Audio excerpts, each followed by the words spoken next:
Howdy, all of you delicious people. I'm here today to review Diary of the Dead.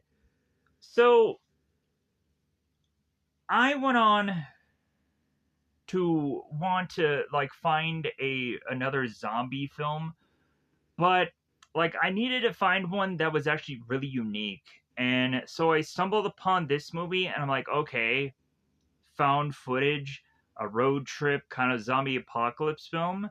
Sounds interesting.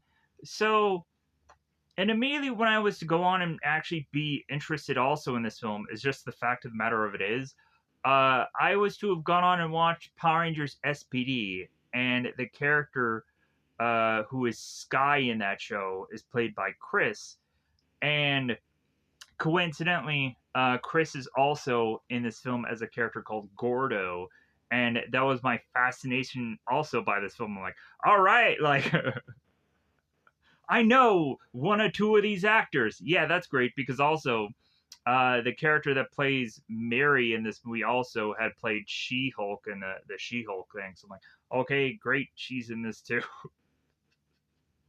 Yeah, huh, whatever. And so, uh, but anyways,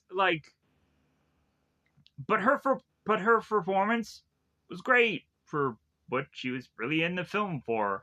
But anyways, uh Diary of the Dead. So this is a found footage road trip movie, and so the start of it is to go on and be that they're just filming this mummy movie in the woods, which I'm like, okay, mummy movie in the woods doesn't make sense. But if anything, they're shooting it guerrilla style, and so I'm like, okay, so this is like a Super 8 kind of thing, in my opinion. Like they're filming this movie, and all of a sudden they go on and find out while they're filming this film, as there's just kind of a stop in the filming, they realize that the zombie infection happens in their area nearby.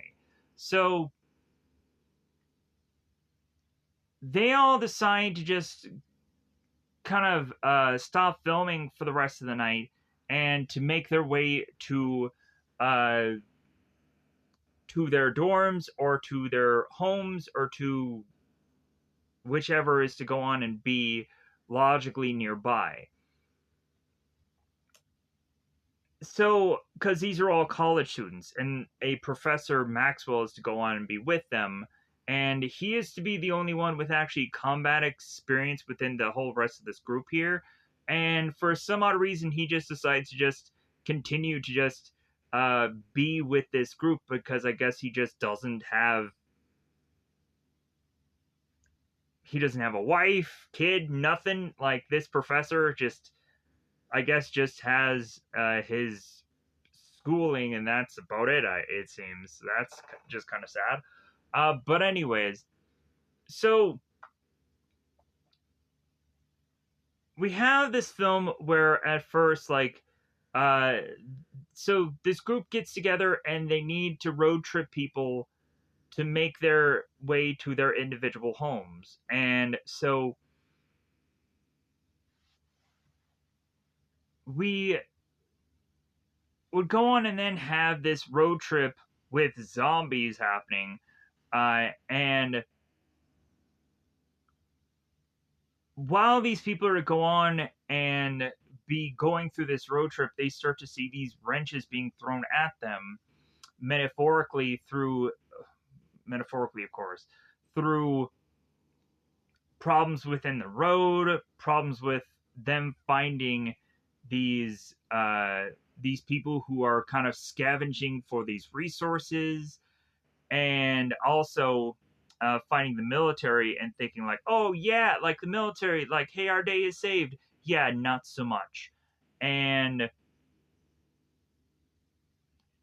then they would go on to realize like, well, hey, like you know what, like one of our friends is to live nearby and he just has a freaking fortress, he has a mansion, so why don't we just go on and why don't we uh just make our way back to his place, because it seems that not a lot of these other people are going on and all just making their way uh, back to their own individual homes at one point. They just kind of give up on that after going on and just having one person just make their way home and find out what is to happen within their home. So there's quite a bit about this movie that I'm to go on and feel like there is some half baked stuff that they just like really had our audience realize like, okay, like this movie doesn't really commit to anything. Or also like we just have our characters that I'm like,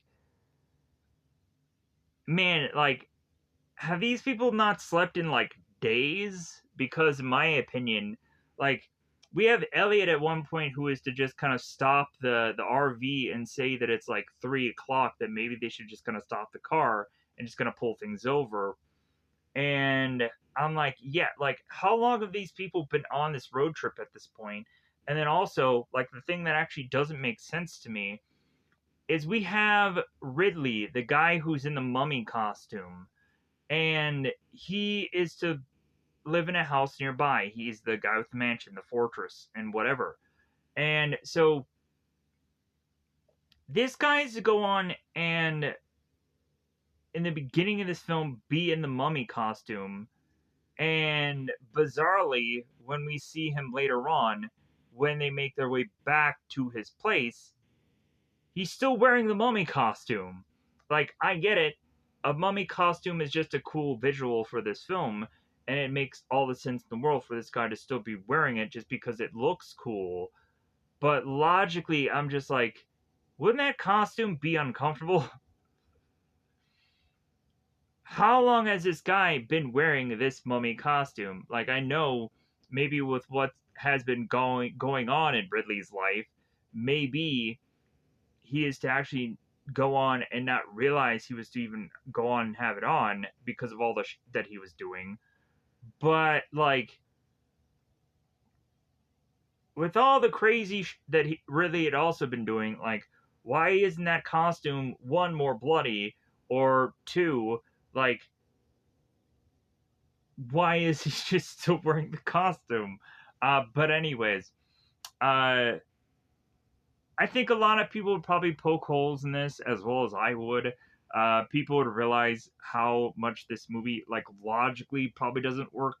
But, anyways, I am to go on and check it out, anyways, and just somehow figure out ways to just enjoy it with its approaches and what it does in it. So, with that said, and for those of you that have probably gone on to see stuff like Day of the Dead, the series, or see like a variety of different kinds of zombie movies and shows and such, like, yeah, like this is at a fairly lower budget, and this is to go on to be at a fairly lower kind of quality of film and what have you. But yeah, like, so like I need to just go on and figure out ways to just enjoy this movie regardless. So, with that said, I think it's about that time to just break it all down into more spoiler form. I think that this movie is to be conveniently available on a number of different apps. Like, I think it's on like Amazon for free, and there's probably another number of other apps that are probably having this movie to be equally available on. I will go on to state you could probably go and find Diary of the Dead possibly on an app called Zelifonic, Zelivonic, and Moopzy, Moopzzi, if you want to go on and find this movie for free without any like need of having like a subscription of any kind and anything, because I'm not quite sure if it's on Amazon for free, if you have a Prime membership or not. I don't know what that means or what that is or whatever. But anyways, so Diary of the Dead. At the end of the day, this movie was okay. It was fine. Like, I am to go on and state that, like, I could go on and watch this movie again somewhere down the road. Not tomorrow, but somewhere down the road, I could definitely watch this movie again and still get some enjoyment out of it. And so, with that said, I think it's about that time to just break down this movie. because really there is not much for me to go on and logically break down and make any much of more critiquing of it, just because at the end of the day, I think it's about time to say that it is spoiler time. Spoiler time. It's about that time you're going to spoil this movie. Let me know in the comments below. What is be your favorite zombie film or favorite George Romero film? Because this is a George Romero movie. Come to find out, it seemed that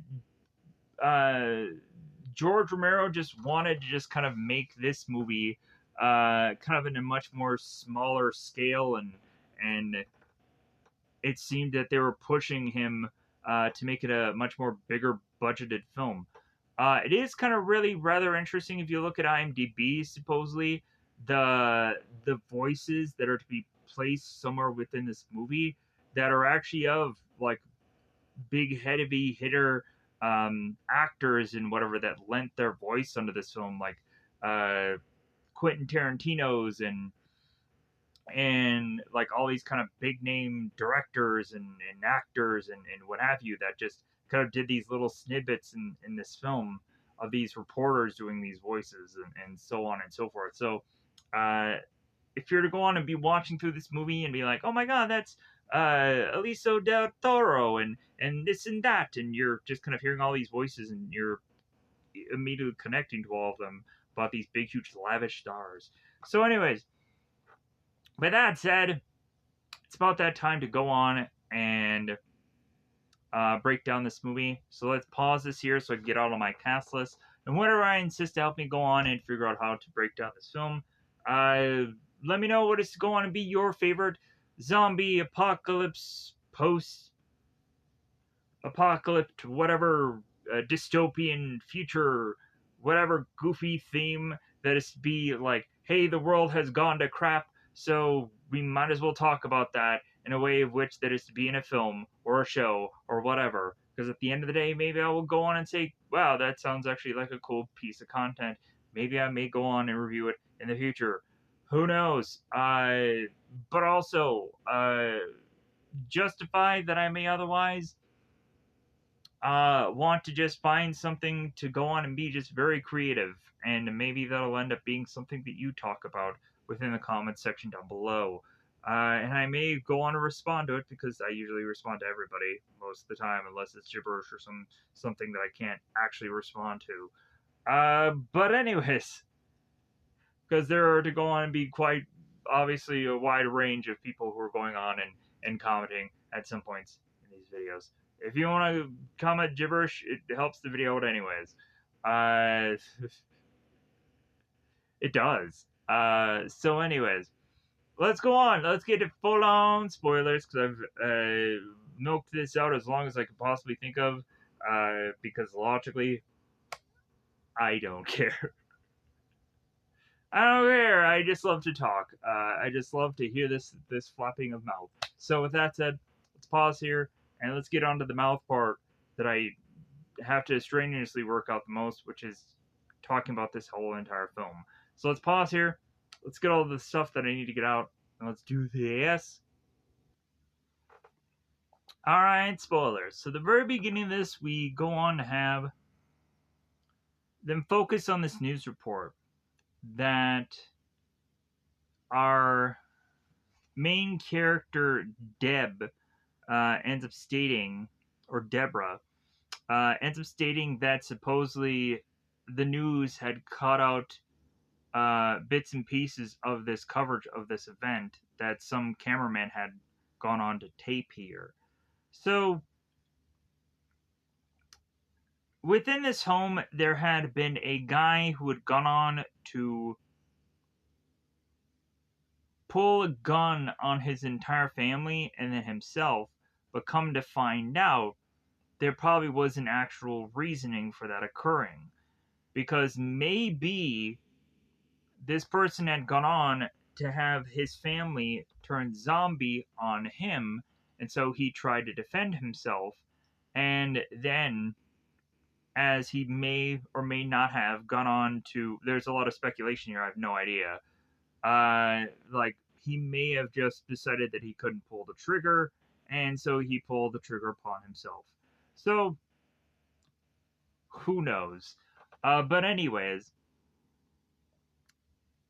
this cameraman is going on and he is setting up as they realize that there's an ambulance in the way.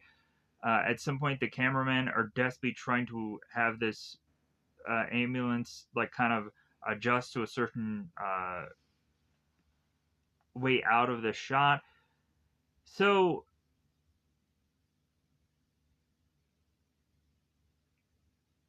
Bree ends up going on and doing her report, and then all of a sudden, one of the people coming out of uh, this stretcher goes on to attack the ambulance drivers and starts to kill them.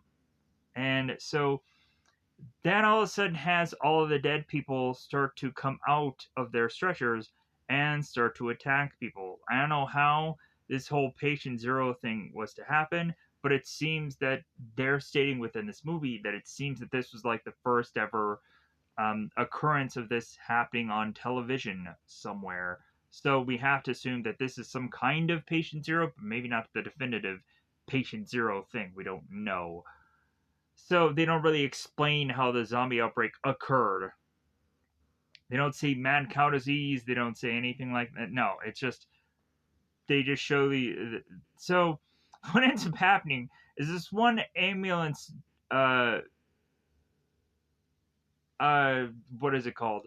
Um they have their own title. The ambulance driver people, the ambulance uh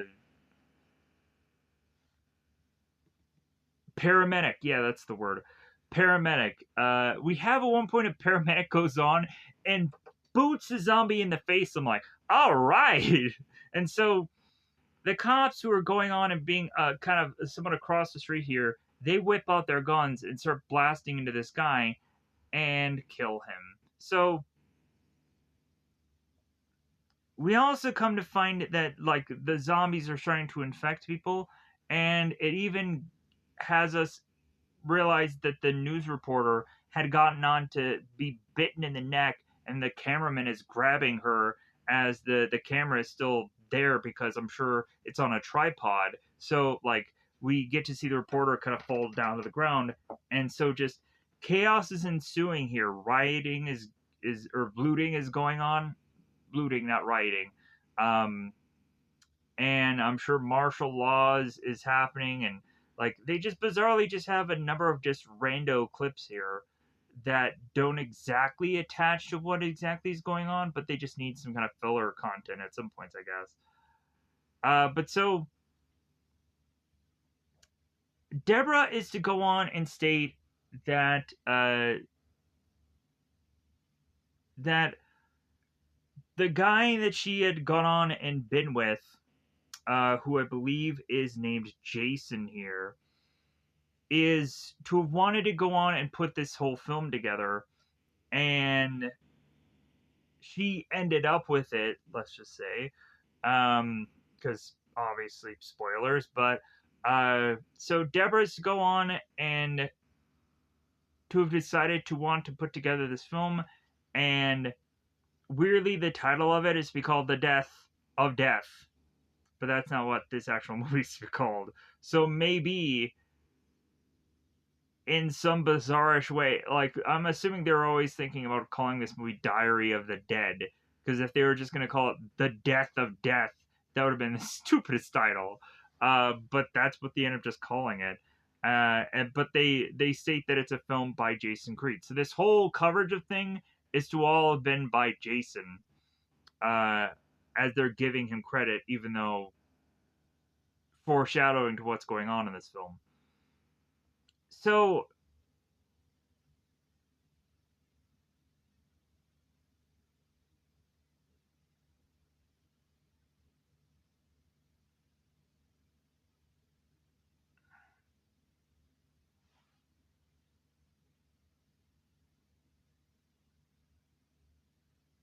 so Deborah is to go on and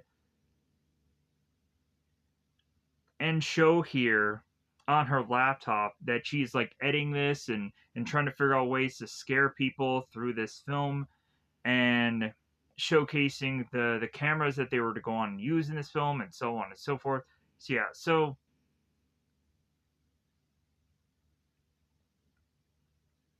and also there to kind of sprinkle in uh, the characters that you will go on and eventually see throughout the film. You'll see Mary, you'll see Gordo, you'll see I think Tracy, and you'll see Tony, and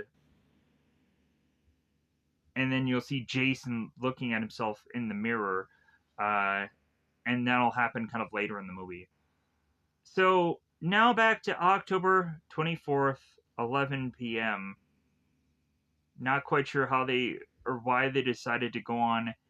And oh well, I guess it actually does make sense for them to go on and timeline this. I didn't even think about that because I was even like thinking about like how much time has passed. Like, why is it that Ridley doesn't have this mummy costume off? But I guess if within the film, if you actually paid attention to how much time is actually passing, then maybe you would go on and justify. But in my opinion, I didn't think about that because I like whenever someone ever goes on and it's a showcase time passing, like I never pay much attention to that. But maybe it's a good thing that I probably should have now. So so with this movie being filmed, so we have Tracy. She's running around in this black wig, uh, and she's wearing this dress, being chased by this mummy, and the mummy should actually be moving a lot slower, but he's not. And they'll go on and they'll give it to Ridley as a criticism that he needs to be moving a lot slower. Because what ends up happening is that Ridley ends up gaining on this girl so easily that he is so close to grabbing her, and they're like, wait a minute, cut. And Ridley's like, what? And so they end up complaining to him that he needs to move a lot slower because he has gone on to capture the girl so quickly, and they didn't want that. Like, I think they probably see Tracy, and I have to check to see if Tracy is even the right name here because I'm continuing to just say that. So Ridley is going on and catching this girl so quickly. Yeah, Tracy. Uh, that uh, like this is to be a thing that they need to build to. Like this girl's the final girl, so if Ridley catches her, then like it'll ruin the film. So or they can't exactly figure out exactly what they're going to go on and do with the film. So, but they also like the closer that Ridley actually gets to the actual camera and the actual um, bit of them realizing that also uh, Ridley's makeup seemingly is coming unglued, and so Scott ends up complaining to Tony. It's like, well, hey, like his makeup's becoming unglued, and Tony turns to Jason. It's like, hey, man, like I'm not really your makeup guy. Like, if anything, I'm a director just like you. So if anything, like if you just shoot it from more of a distance, no one's going to tell. And like Jason is like, well, like I can tell because I'm the one shooting it. So Tracy goes on and she whips off her black wig because naturally we're assuming that they're gonna have to reshoot all this anyways, and so Tracy goes on and complains about what is to happen within the film. At some point, realizing that she hates what's going to transpire within this movie because at some point she's gonna have to go on and have her dress kind of be torn, and Tracy's like, well, yeah, like obviously you want a bit of skin in this film, and and Ridley's like, well, yeah, I'm just kind of waiting for that moment, and so as Tracy goes on and gives her critiques about the film and how obviously she doesn't like aspects of it, so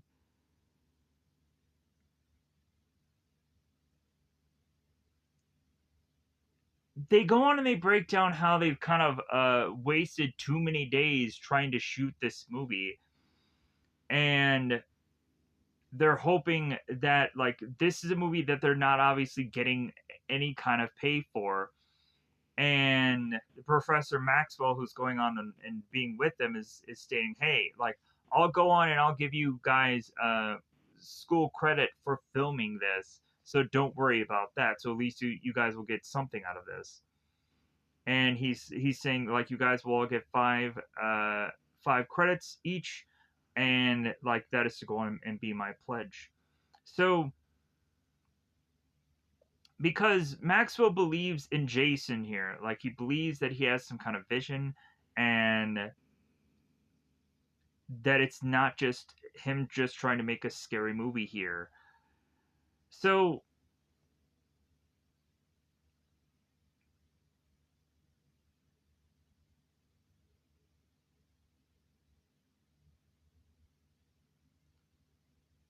we go on and we have Elliot that is to be hearing over, I believe, the radio uh, about the dead who is returning to life. And that's what starts to get our crew here kind of just stopped at their tracks. And so as they start to overhear this radio, as Elliot is to draw attention for everyone to kind of listen to this report, and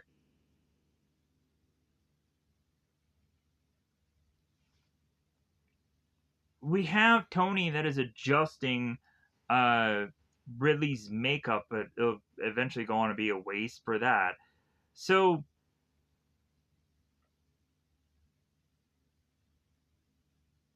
we have the Professor Maxwell that is going on and stating that it's like, well, like I guess dead people are waking up bizarrely now. So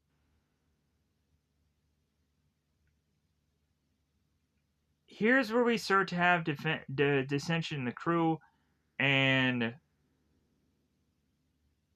Ridley states that, hey man, like you know what, if the dead are starting to wake up now, like then I'm gonna go on and I'm gonna wake up in my own bedroom. Like I'm out of here. Like I want to go on and I want to leave and I want to go on home. And if anybody wants to go on and go along with me, like go on and come along with me. And so Francine decides that she's gonna go on and follow him. So because Ridley wants to go on and he wants to like finish filming this movie, but Ridley is also just like, well, yeah, like I'm sorry, Jason, but like you know what, like I'm out of here. Like there's something going on right now, and like I'm not just gonna risk my life filming a movie that like yeah, like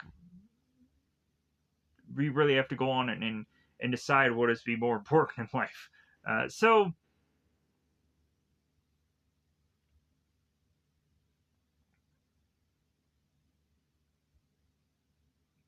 so the next thing the rest of the team goes on and does is like, well, then what are the rest of us gonna do? So Jason decides that he's gonna go to the dorm and meet with Deb to talk to her, and so that starts to have a lot of people who are just like, oh, okay, like all right, like so. Uh, so Jason leaves and he makes his way to the dorm to talk to Deborah, as the rest of the crew, I think, all just kind of waits it out to just kind of see what everyone else is doing. So Jason goes on and makes his way to this dorm, and Jason, oddly enough, finds within this dorm a biker guy, and bizarrely, this biker guy, for some reason, I think looks familiar. Like George Buzza Like I'm kind of wondering if he had gone on and done the voice for the animated 90s X-Men thing, because I think I had seen him somewhere um doing interviews about that, but I'm not quite sure if that's the same guy. So you guys can correct me in the comments below. So, but back to the movie here. So Jason goes on into the dorm, finds this biker guy who's stealing a TV, and so Jason sees this biker. It's like, hey, what are you doing? And he's like, well, I'm obviously stealing this TV. And Jason's like, well, hey, you shouldn't be stealing right now.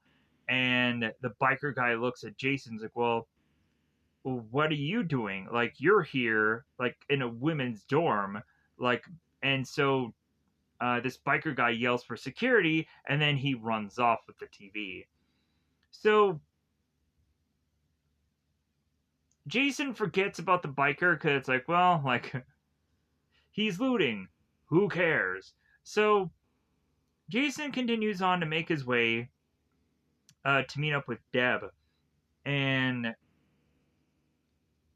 so Jason knocks on Deb's door, and Deb has a weapon to come flying out of the door.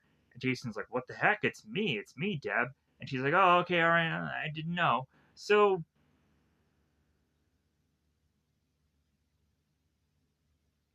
Deb looks at Jason and realizes that he has a camera, and she's like, "Are you still filming?" Like, and Jason's like, "Well, yeah, like I want to film everything, like for what's kind of going on right now. Like, I want to just kind of document all of this."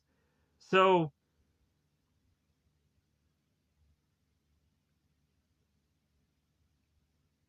Deb goes on and explains that she's been trying to call her family for an hour, and that she's so afraid. So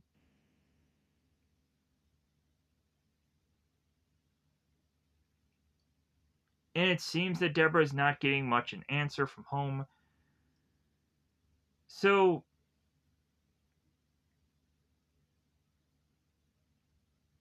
but also Deb has speculations that maybe her whole entire family went to the cabin. She doesn't know exactly where her family is. So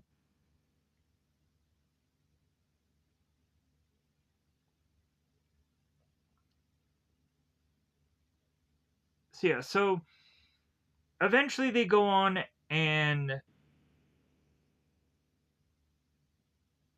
they're stating here about how the news is just kind of all over the web, and that no one really knows what's happening. And Deb makes the decision that she just wants to go on home, as well as everyone else will go on and state the same thing when they all get into the RV together and they all introduce themselves and they state where all their names are.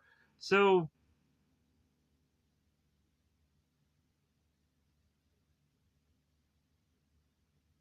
but if anything, like, nobody really knows what exactly the truth of what is all going on is. So, like, if anything, like, everyone's just kind of in a panic stir because they're just like, like, if anything, no one really knows.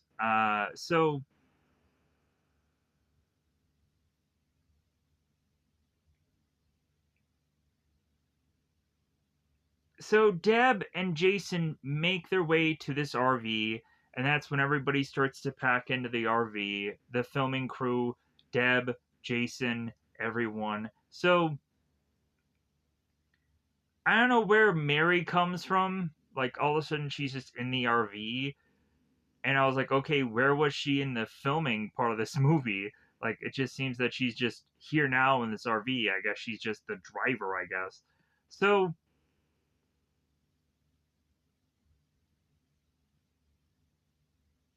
Jason starts to turn to the entire ensemble here, and is to start to go on and have them all introduce who they are, where they're from, and what they're all going to go on and do. And every single one of them have the same, after pronouncing all their names, they all go on and they all say that they all want to go home. So really that's the whole agenda from everyone. But bizarrely, this movie will also just kind of give up on that at some point. Um, but like Tony will go on and say that like Tony like has nothing better to do. So like Tony will go on and just hang out with Jason and wherever this just road trip leads him because he has nobody and nowhere to go. So like he's just gonna just be just present and just be here. Uh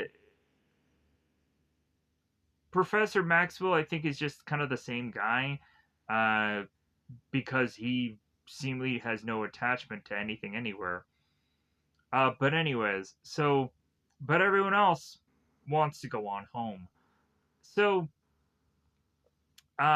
we even have a one point where Mary is to kind of show a religious side as she goes on and talks about this saint and this rosary, and so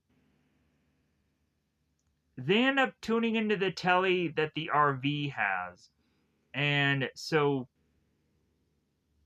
the news goes on and states that they're at level orange right now, and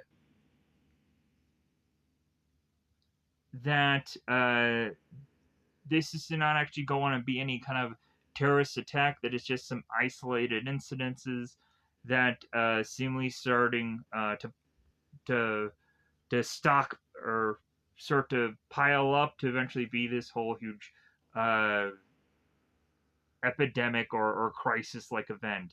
So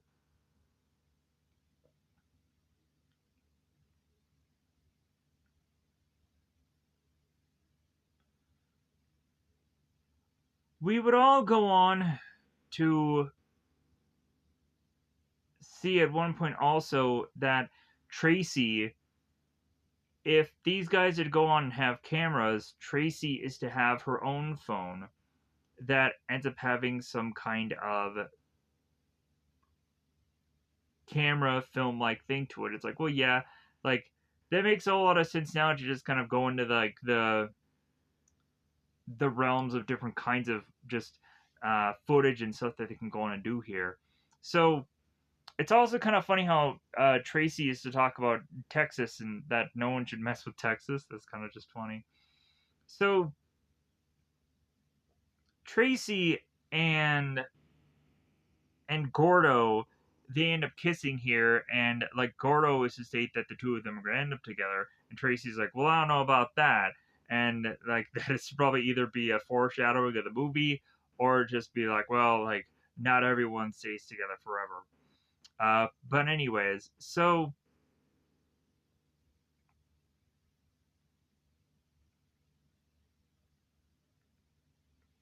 they end up lastly doing the introduction of the professor last. Is like, oh well, hey, it's great that you finally had gotten to me because I started to feel neglected. So the professor goes on and he is to state who he is, and he's an analyst, and he has nowhere to go and nothing to do. And so they end up going with him last. So finally making our way to the road trip, the more important thing here, we come to have them have a stopping gap because they end up seeing this police car that is flipped over and is on fire. So they go on and they think, oh, this is some kind of cop, but then uh, they state that no, wait, maybe it's some kind of National Guard or maybe it's some kind of Mountie guy because of the way that his hat is. So uh, the further and further that this cop gets closer to the RV, the more they start to look at him. They realize that this cop is actually a zombie and he's dead, and by the time that they fully realize that, the cop is far too close here. And so they end up driving off. And when they further end up driving off, they start finding zombies within the road that Mary starts running over. So after that occurs, Mary is to go on and really need to pull over here, and like Mary gets out of the car and she sits on the side of the road because she realized that she technically just killed people. She doesn't realize that they're zombies or whatever, like that. All she knows is she just killed 3 people by running them over accidentally. So everyone kinda just gets out of the car for fresh air, and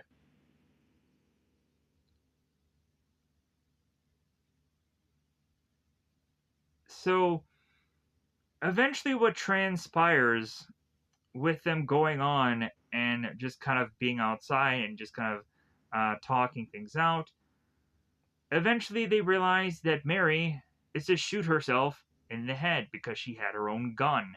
So they run to Mary and they realize, like, oh my god, she had just killed herself. But then they start to check her pulse and they realize that she is still alive. So they're like, okay, guys, we need to run to the hospital. Mary's still alive. We have to try to save her. And, like, this is not her fault that she had gotten just this depressed because she thought that she killed people, even though she actually just killed a bunch of zombies. Sadly enough, by running them over. R.I.P. Run down the zombies. R.I.P. So the team thinks fast here. They grab Mary's body and put her into the RV, and they make their way to this hospital thinking like, okay, well, there's got to be doctors and nurses and just there's gotta be just uh, a way of which that is to like, hey, we'll find the a doctor or whoever that'll just help out Mary, right? Yeah, they go into this hospital, and this hospital is a freaking ghost town. Makes no logical sense for this hospital to be so um, quiet and just so empty the way it is, but that's the movie for you. So, but also, there are zombies in this hospital, so we just have to assume that zombie outbreak happened, people evacuated the hospital. A whole lot of assumptions are to be had this day about why this hospital is so empty. It's like Deadpool when you go on, you have that huge Xavier's mansion, and you only see the 2 X-Men in it, and you're just like, wait a minute, like why is this mansion so empty? And then they go on in the later Deadpool movies, and they see more mutants in there, and it's like, oh, okay, bunch of concerns, I guess. But anyways, so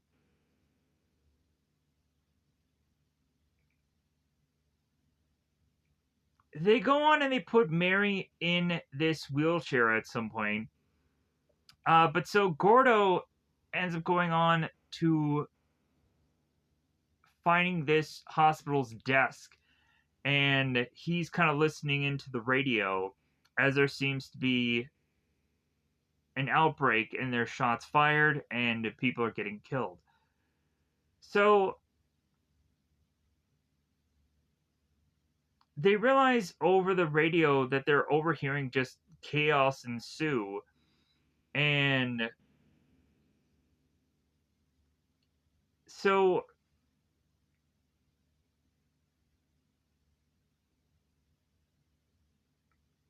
we push on here to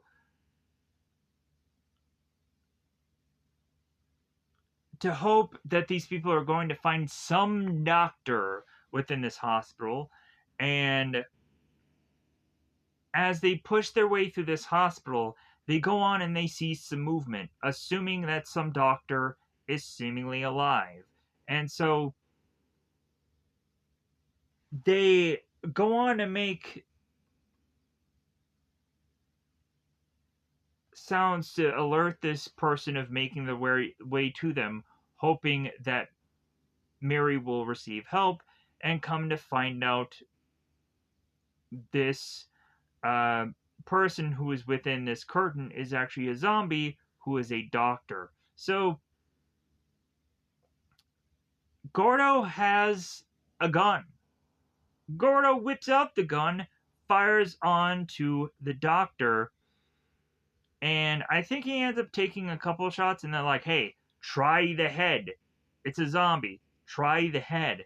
Like over the radio, they go on and they overhear the words try the head. So, like, of course, through every single zombie thing, they always have to tell people to shoot the head. Because that's always the. And you always, and you have, and it seems that also in the later half of the movie, where there's some random person on YouTube who's from Tokyo, is also speaking English, but from Tokyo. So like, I get it. Like I wouldn't want to have subtitles either in this movie, but yeah, the girl from Tokyo is going on and stating how people should shoot for the head, and is like stating how like much of a bigger scale that the zombie outbreak is occurring, and I really applaud the intelligence of that. I really liked how they were trying to make this a much more global event, which I really appreciated the movie for doing that. It was just very smart, in my opinion, to try to make this more of a global thing, and I liked that. I thought that was very clever, to try to make this a bigger scale feel. Good on this movie for doing stuff like that, because I think a lot of movies completely forget about things like that. They try to make it a big scale by just throwing money at a movie and not really going on and thinking about logical ways to make a thing just a big scale event. But anyways, moving on. Regardless of budget, like people could make this just a really interesting big scale of a thing. But moving on. So after that occurs, there's still more zombies making their way to this group. We have another person in scrubs making their way to, of course, attack the group. And so this time around, Gordo, where's the gun, Gordo? What's happening? Get your freaking blaster out from SVD and pop out. No, no. So Gordo comes to find conveniently at this point in time that his gun is jammed. So they have to go on and figure out a way to kill this zombie. So Deb goes on and she grabs this defibrillator from behind this zombie and is to crank up the voltage on the defibrillator and zaps this woman in the face. I'm like, yeah, you better defib that woman in the face. So you would have thought that that would have croaked this woman and killed her. No, the zombie just gets right back up and they're like, oh. So, and this is after Deb is to go on and kind of put the defibrillator away. So, because they're kind of just cautious about her electrocuting her freaking self. So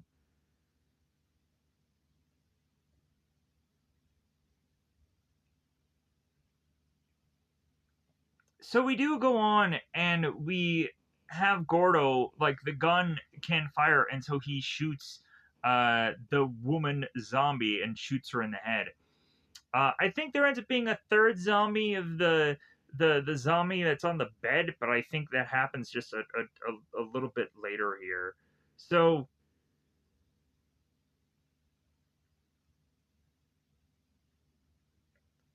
so what the group does is the group decides that they're going to separate. So Chris is still with Mary, and so the group is like, well, hey, we're gonna go on and we're gonna try to find we're gonna find people. We're gonna find people in this hospital. And Jason tells the group, it's like, well, hey, like the camera in this battery, like it's starting to wear down, and they're like, well, hey, just leave the camera. Like who cares if you're filming this? And Jason's like, no, like this is to show like what is going on here. This is my it's showing my life. I have to document all of this. So Jason decides that he's going to plug in the camera and just kind of be left to just being on his own while everyone just kind of runs around, and then they're going to meet back where Jason is. So they leave Jason as he plugs in. So Jason is contemplating whether this was a stupid decision or not, and that maybe he should have left with the group, or that maybe he can go on and help the group. But so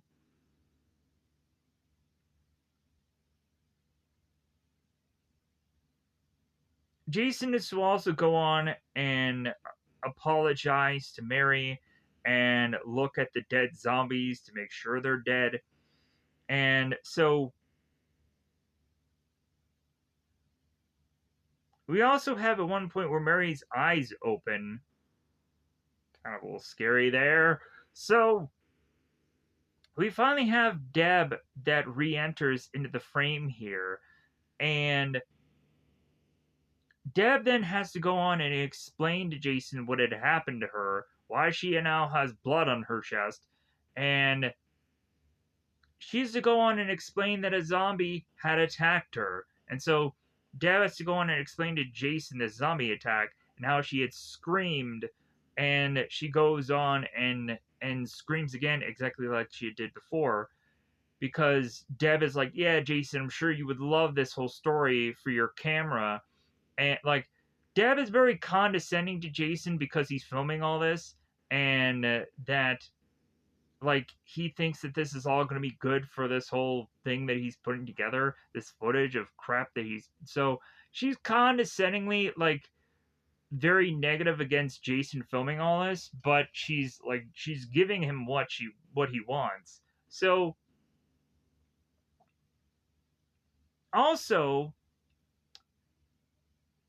Deb in turn is to find her own camcorder and is to turn it on and is to be filming Jason and is to say, "Hey Jason, tell us what your name is and tell us where you're from and this and that." And and Jason's like, "Well, give me a break. Come on." Like Jason ends up getting a little upset about Deb doing this, and Deb is like, "Well, so now you can do it to other people, but like when you're having it be done to yourself, like, oh, you don't really like that now, do you?" So like you don't really like when a camera's shoved in your face. So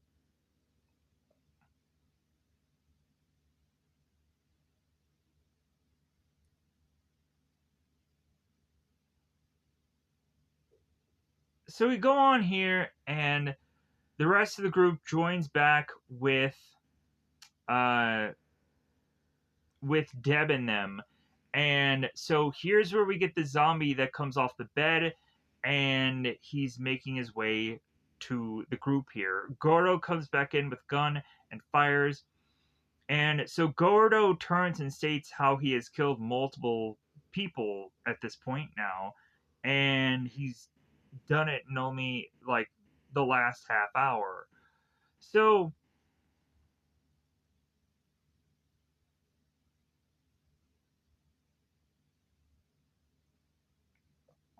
Maxwell comes in, the professor comes in, and he explains uh,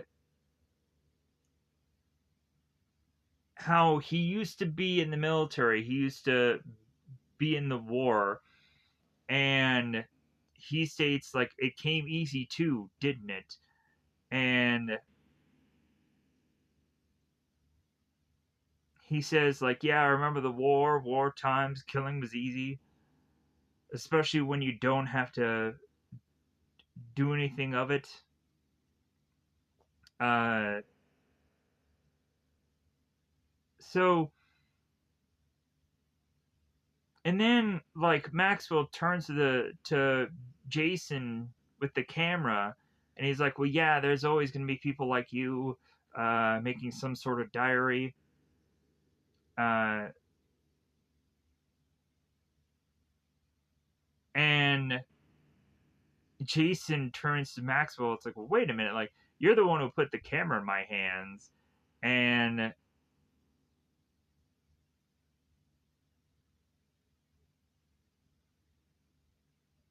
so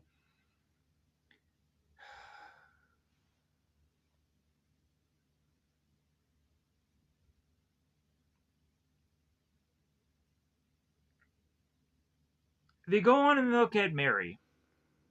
And Mary, all of a sudden, the eyes rolling in the back of her head. Gordo ends up whipping out his gun, but he's like, I don't know if I can do it this time around. I don't think I can shoot Mary. And so Maxwell takes the gun from Gordo. It's like, you know what? It's fine. Like, it's okay if you can't kill her. So Maxwell takes the gun and fires on Mary and kills her.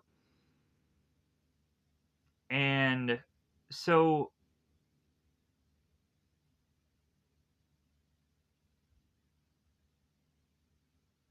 Maxwell gives the gun to Tony, and he says that, like, I don't want to take this gun.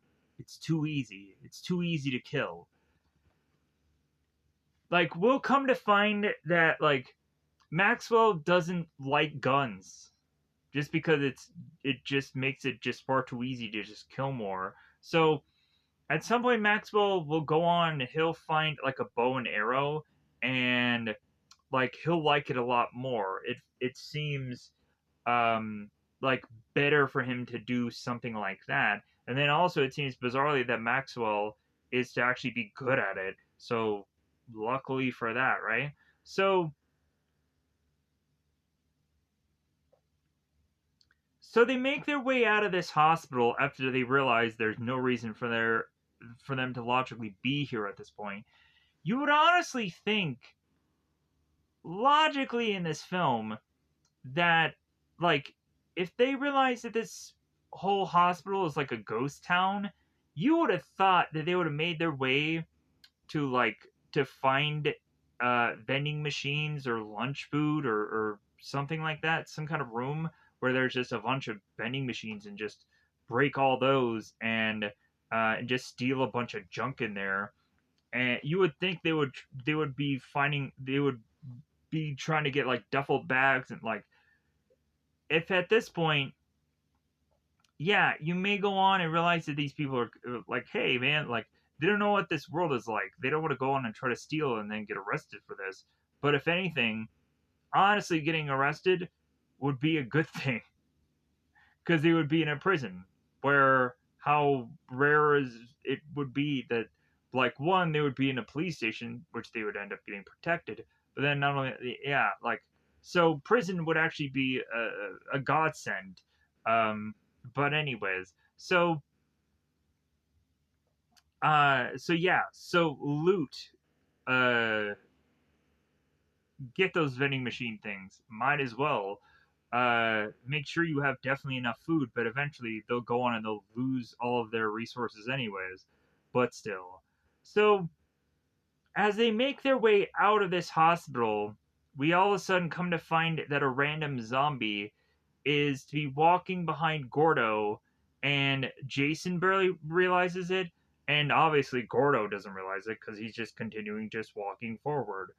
And all of a sudden, Gordo is to be grabbed by the arm, and he is to be bitten.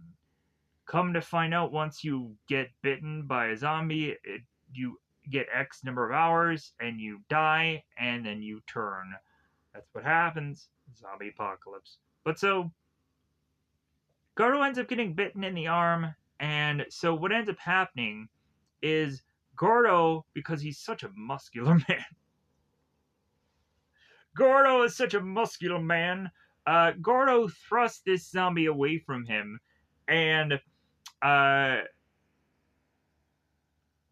we then have Elliot come in with this like IV like stand, this IV stick, and so he starts lunging into this zombie and stabbing it into the chest, having this zombie fall down to the ground.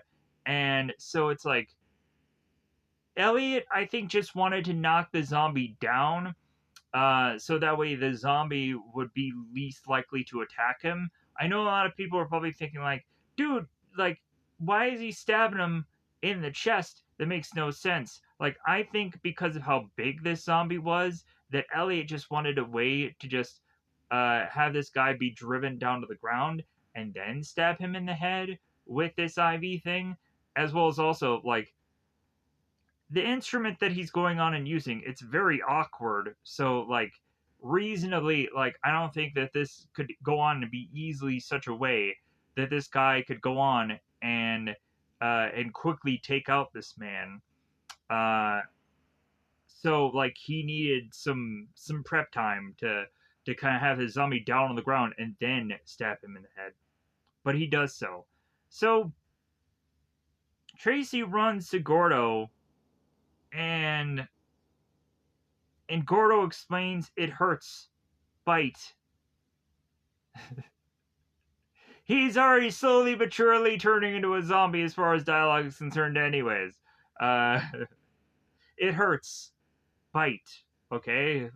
Like, when I was obviously looking at the subtitles, I was like, he clearly didn't go on and say, like, it hurts. Bite, right? And then I kind of went back and kind of backtracked a little bit. No, he says, it hurts. Bite. And I'm like, you would think he would say, "It hurts the bite. It hurts me." No. Anyways, so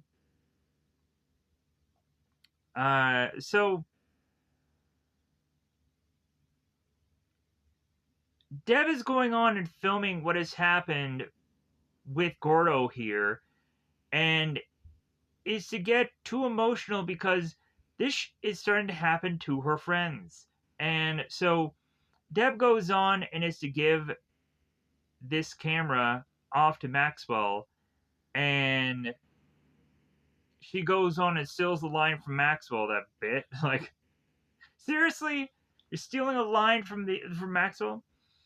Uh, so she hands him the camera and she states, like, take this. It's too easy to use. Yeah, it's too easy to see your friends freaking die while you're filming it. So Jason ends up saying to Deb that Deb is way better at filming than he is, but uh,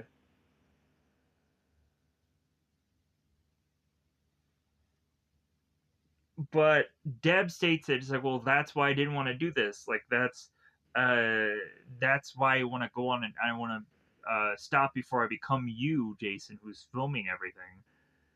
So they go on and explain that 200 million uh, video cameras are in people's hands worldwide. 200 million? I guess if you kind of think about it, look at me. I have a tablet and I'm recording a video right now about me blabbing about a movie I just saw.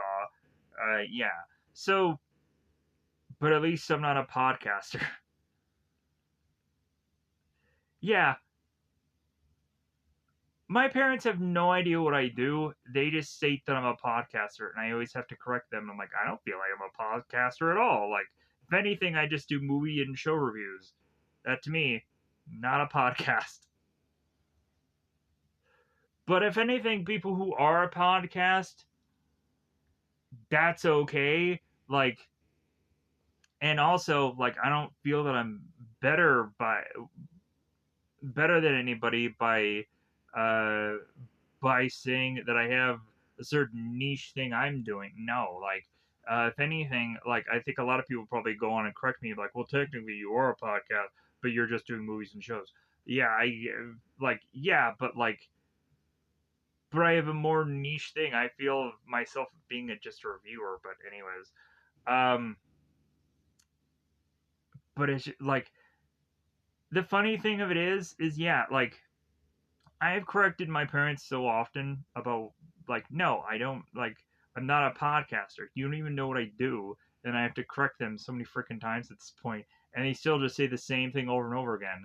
So it's like, well, like, I guess you just don't care and you don't give a shit about what I do. Uh, like, and I guess it just makes sense because what am I really doing? So,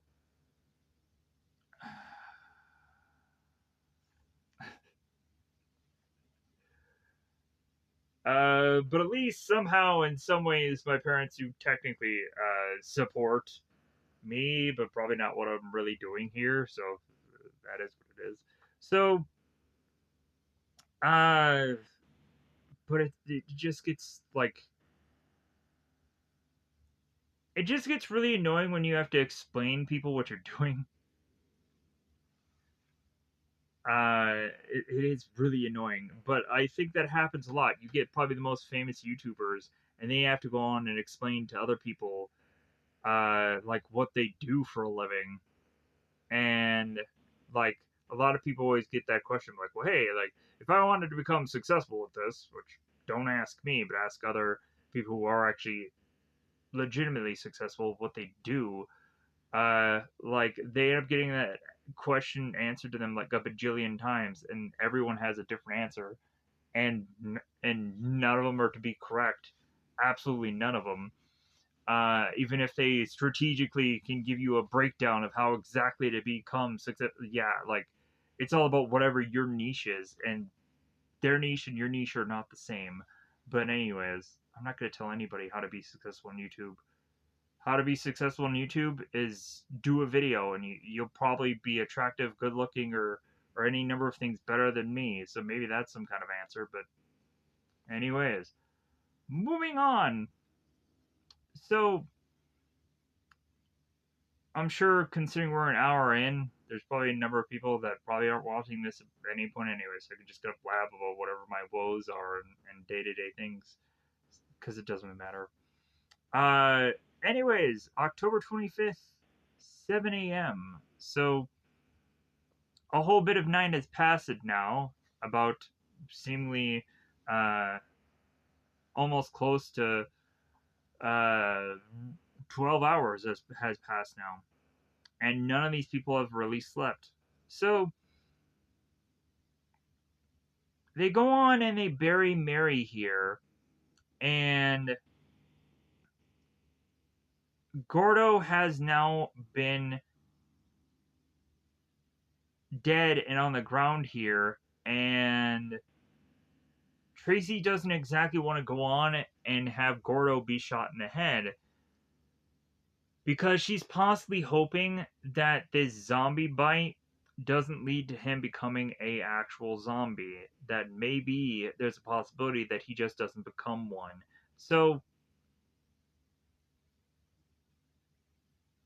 Tracy just wants them to just kind of wait here to see if Gordo does turn. And so when he does, Tracy does go on and have the gun and shoots Gordo and kills him. R.I.P. Gordo, R.I.P. as well as also R.I.P. Mary. Both of them dying here, sadly. So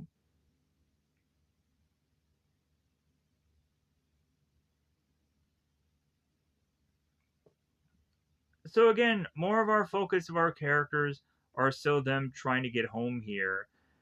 And because all of them are starting to think about their family, and if their family may be in danger, or their family might be dead, or this and that. And the people are going on and telling Deb, like, hey, your family's fine. Like, I'm sure all of our families are. So if anything, like, let's just uh kind of just think positive here. So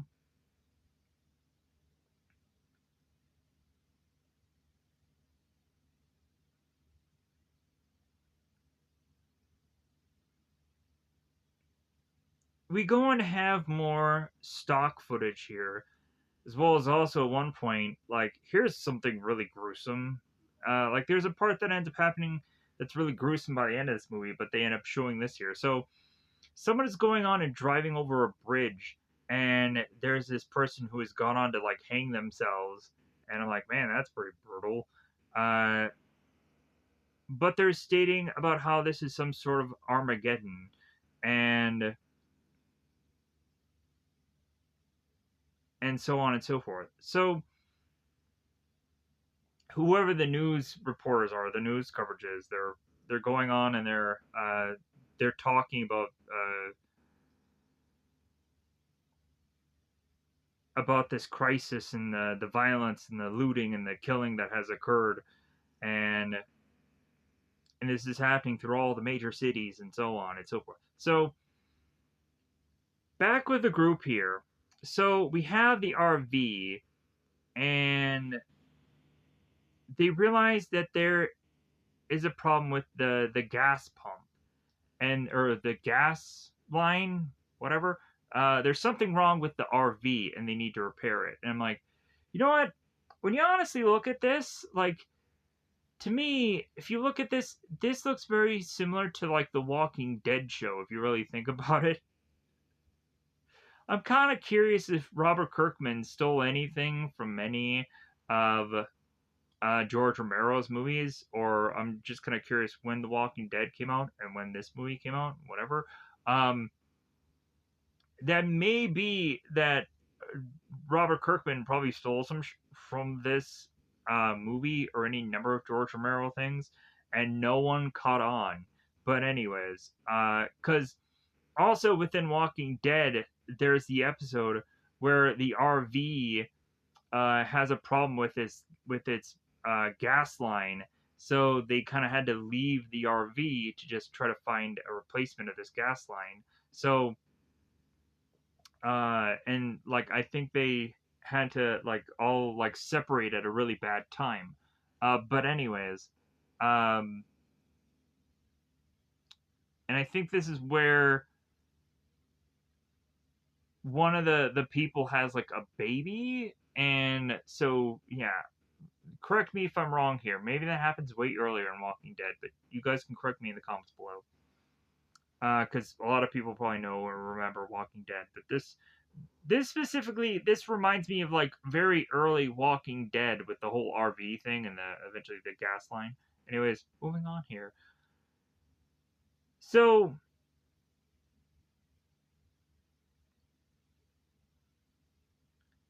it seems that they've gone on to make their way to this place with this RV. They stop right at this place that has this barn and has this home or whatever. So they want to go on and try to find whoever owns this place. And come to find out, they end up going on to find um, a guy who seemingly has a bit of trouble speaking. And coincidentally, this guy who has a problem speaking here, I really think I had seen him in some other, like maybe he was in the Dawn of the Dead remake. Probably. Also, there's a other guy who ends up just being in the IMDb, like he's just to be called the White Man, and he'll be in this movie later with the guy who's just called Stranger with all the other guys that are going on, and they're like scavengers. And there's at one point there's a guy who is also from uh, the Dawn of the Dead remake where he's the truck driver, and he like the redheaded guy. He's still redheaded in this movie, so same connection here. So, uh, like he is also in the Dawn of the Dead remake. But anyways, so this guy seemingly has a speech impediment and he can't hear.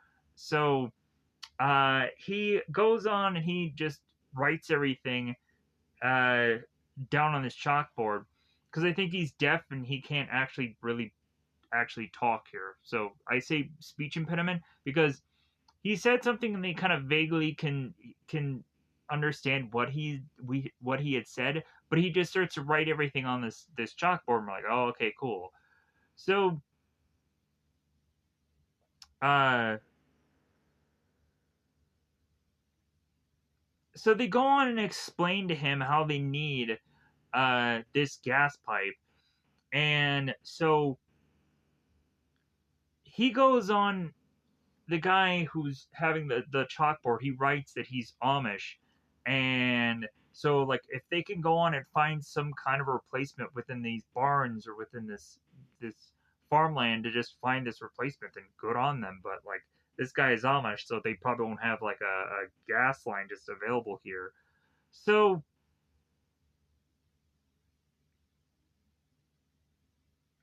and also he tells them to hurry because it seems that there uh, is to start to pile up some zombies nearby. So 3 zombies make their way to making their way close to this barn. So what ends up happening is the Amish old man here goes into the barn, grabs a stick of dynamite, chucks it. The dynamite explodes and takes out zombies. So the guy ends up going on and writing on the chalkboard that his name is Samuel and he says hello. So they make their way into this barn, and it seems that the only person who can actually fix this barn is actually Tracy. It seems that she is to have a bit of knowledge here of how to work a car.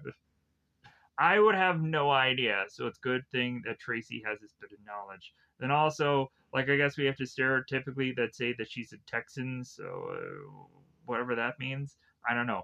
No offense to Texans, like, I'm just to say here that Tracy just seems to have some bit of car knowledge. Anyways, so we go to this birthday party in this bit of footage that was left over in this camcorder. So we come to find out that this family is having this birthday party for this little girl. And all of a sudden, there's this clown that arrives. And so all of a sudden, within this birthday party, the father is to grab the clown kind of by the nose and kind of do a ha ha kind of thing. And then all of a sudden, as he realizes that he kind of accidentally takes the nose off of this clown, the bit of his nose comes along with it. And we then quickly start to realize that the clown is a zombie. And so the zombie bites into the father's neck, and zombie outbreak starts happening here within this bit of footage left over. So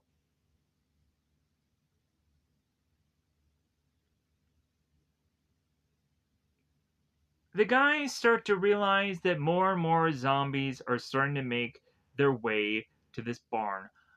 I never really quite understood exactly why it seems that zombies know when people are in a very specific location. If you look at like the Dawn of the Dead remake, you would go on to have like a lot of zombies just trying to get into the mall and like crashing into the doors.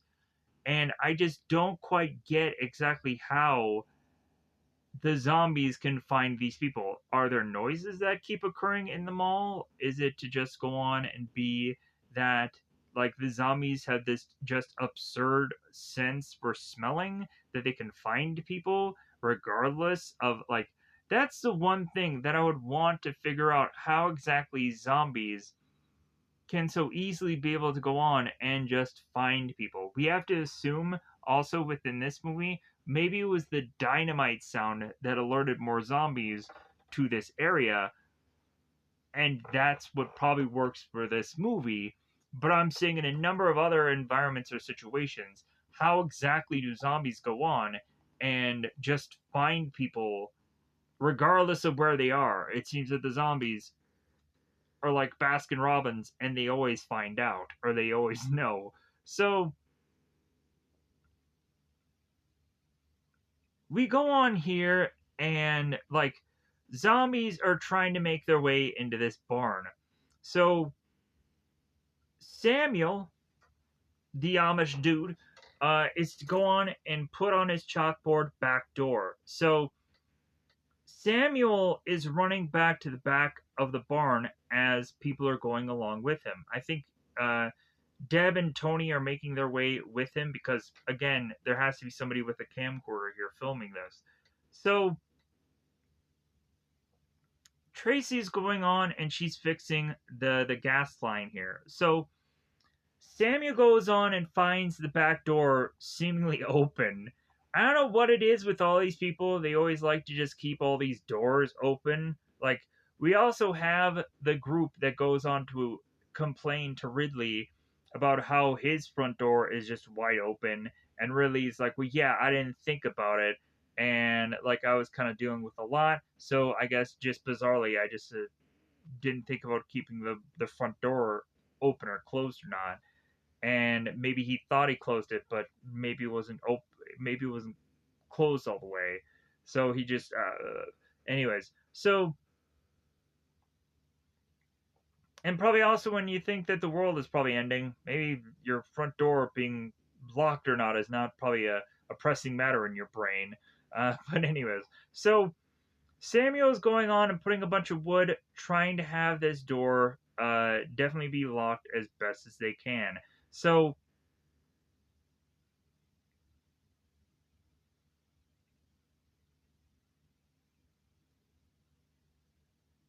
we would go on to have Samuel that is grabbing this like scythe, like if you don't know what a scythe is, it's like this long bit of stick, and then it has this kind of this sharp curved. Uh, if you don't know what a scythe is, then you don't know what a reaper is, and then you don't know what supernatural is. But also, I can just say all this because I'm assuming that naturally a lot of people probably haven't tuned in through this whole entire video, and if you have, I do appreciate it. And also, God, I am an idiot. I'm just saying all this, and I am a moron, and I apologize. Thank you for going on and listening to this, because you're listening to the ravings of an idiot. But thank you for going on and doing so, anyways. I do appreciate it. So, and then also, like, if you have been watching it for this length of time, I do appreciate it because it really helps the channel, as well as also, uh, hopefully I can have one video that does really well. Hopefully I can have one video that does really well. Currently, well, like it seems that there's some that are actually getting views, so that's great. I couldn't be more grateful for that. But anyways, let's push on here. So we have at one point a zombie as Tracy is to be distracted, grabbing her, and so what ends up happening is there is a scythe going into the back of the zombie, and then they shoot him in the head. So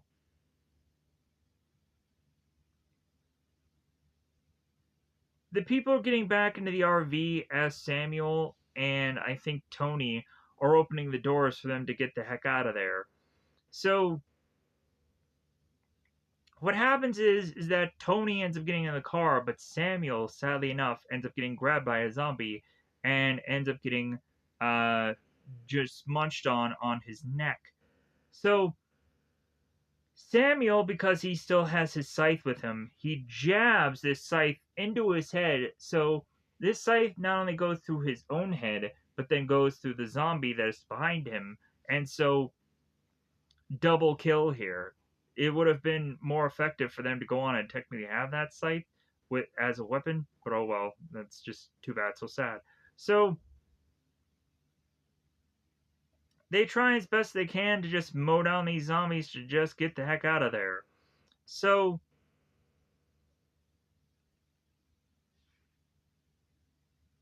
they go on and state here, because of this zombie apocalypse, how many people have been dying per minute 8, 10, 20.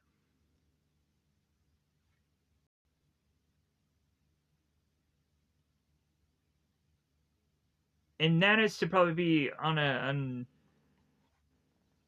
and so we probably have to assume here that probably on the common day, like a large number of people would just be dying on a common day. Like just think about how this zombie apocalypse would make people even be dying even quicker.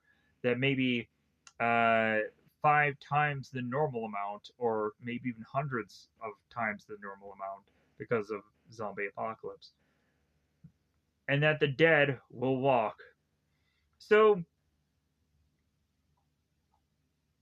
they're to go on and end up probably being so many dead by now that there's going to be not enough bullets in, especially the weapons that they have, but like that there's probably not going to be enough bullets to kill all of these zombie people. And also, like, if you think about it, we're not even thinking about like the graveyards of certain places. Like, could you just imagine if like an entire graveyard all like simultaneously all had all of their dead come back to life. Could be a pretty crazy sight to behold there. But anyways, that's where I can go on and enjoy certain zombie movies that are actually to be taking place in an actual graveyard, just because I'm like, man, that site just looks wild to watch that kind of film or that show. Because there was at one point uh, like a show where people had just bizarrely just all came back to life simultaneously in the graveyard, and like we're thinking like, well, are all of them gonna become zombies? But no, they just all of a sudden just all simultaneously just came back to life. Don't know why, but they all came back. Anyways, so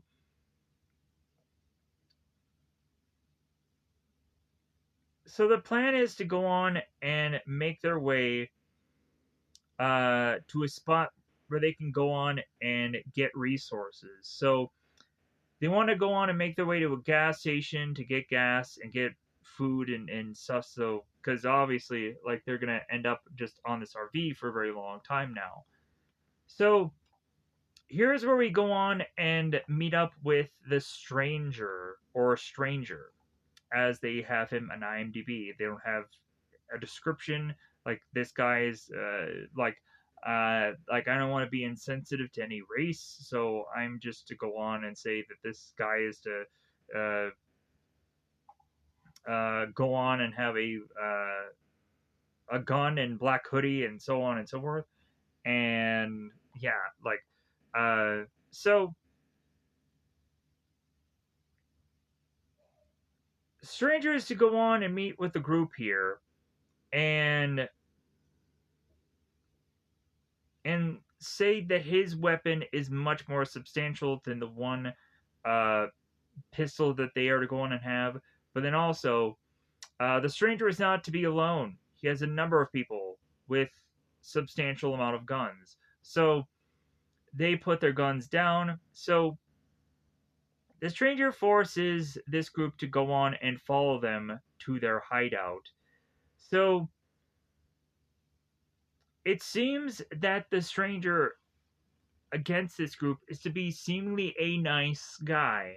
And so the stranger goes on and asks Jason, it's like, well, why do you have that camcorder there? And he's like, well, for home movies. And the stranger tells Jason, it's like, well, who's going to be alive long enough to watch them? And Jason's like, well, anyways, so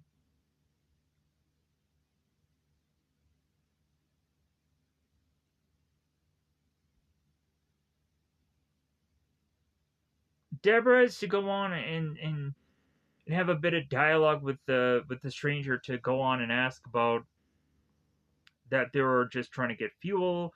And the stranger's like, well, yeah, well, we took all the fuel out of that gas station and we have it here. Like, and so there's just a bunch of massive containers that all have gas within them. Like, there's just huge cylinders. So, they siphoned off all of the gas. So,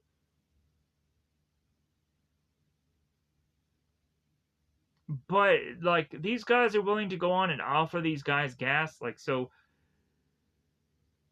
And it's kind of funny how like Deb is going on to state that like, well, hey, how about we go on and we give you money for the gas? And the stranger's like, dude, with how like this apocalypse is breaking out the way it is, like money is like is nothing to barter with anymore. So like what you're going on and and trying to sell me, yeah, that's it's not gonna work. So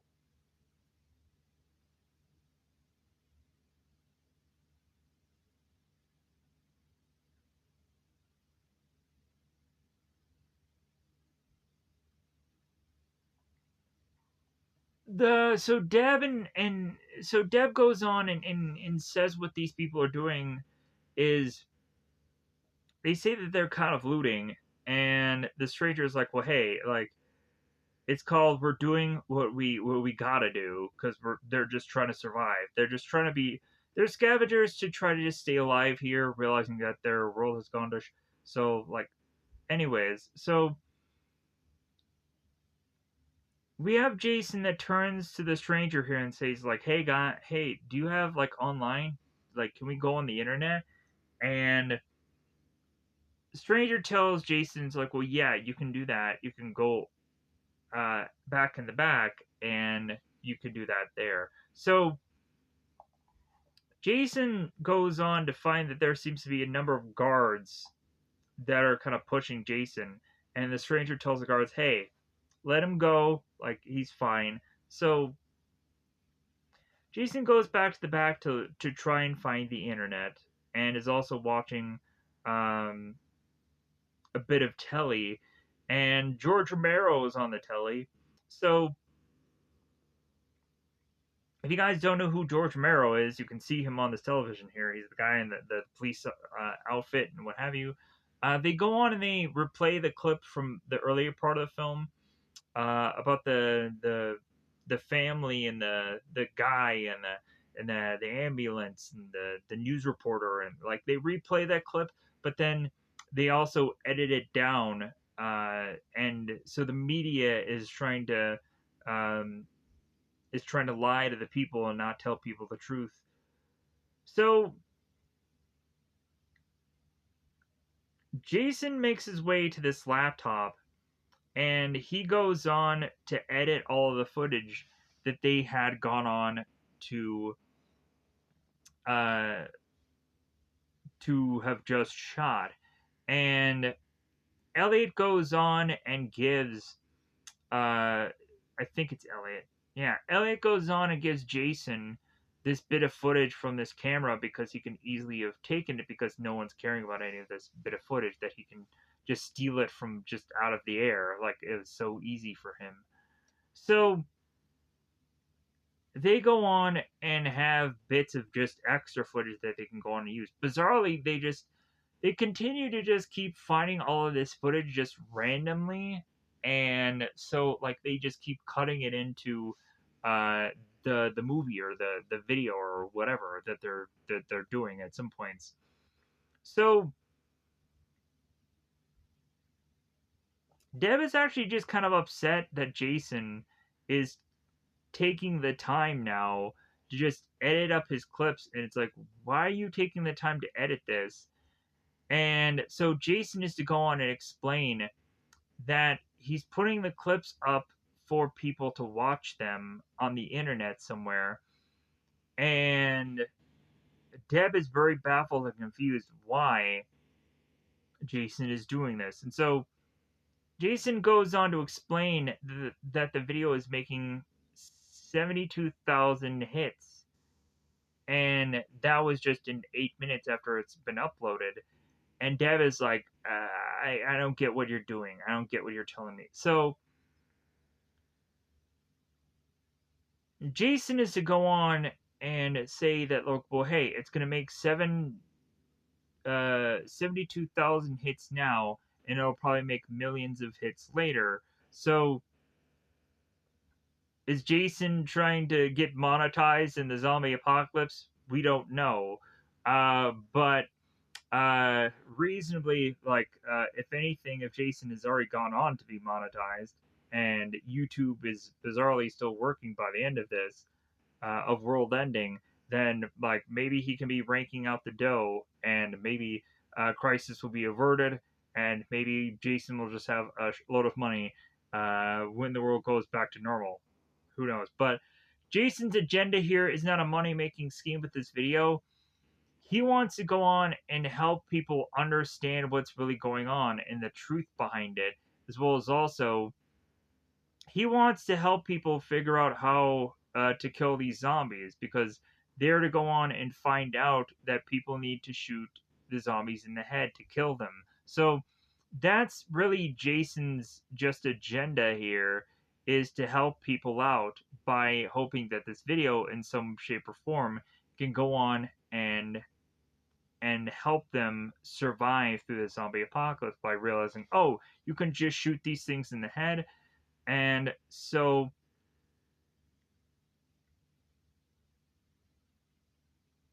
but yeah, but so Deb and Jason are going on and just kind of arguing about this. And Deb even goes on to state in the editing of this movie that it seems that the conversation that the two of them had was just very one-sided, and that Deb will not go on and hear or Jason won't hear what Deb has anything to say.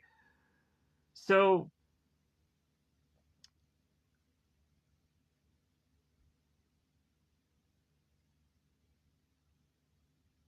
because Deb was hoping that maybe the reason why Jason went online was to maybe like find out uh if if anyone was okay, if his family was okay, if her family was okay, if like Jason didn't think of any of that. He just thought about just editing his video.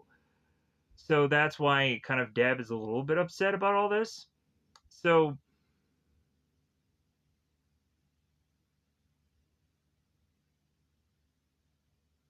plus also like Deb right now is thinking about her own family, and Deb is thinking that her family's on the road and her family is probably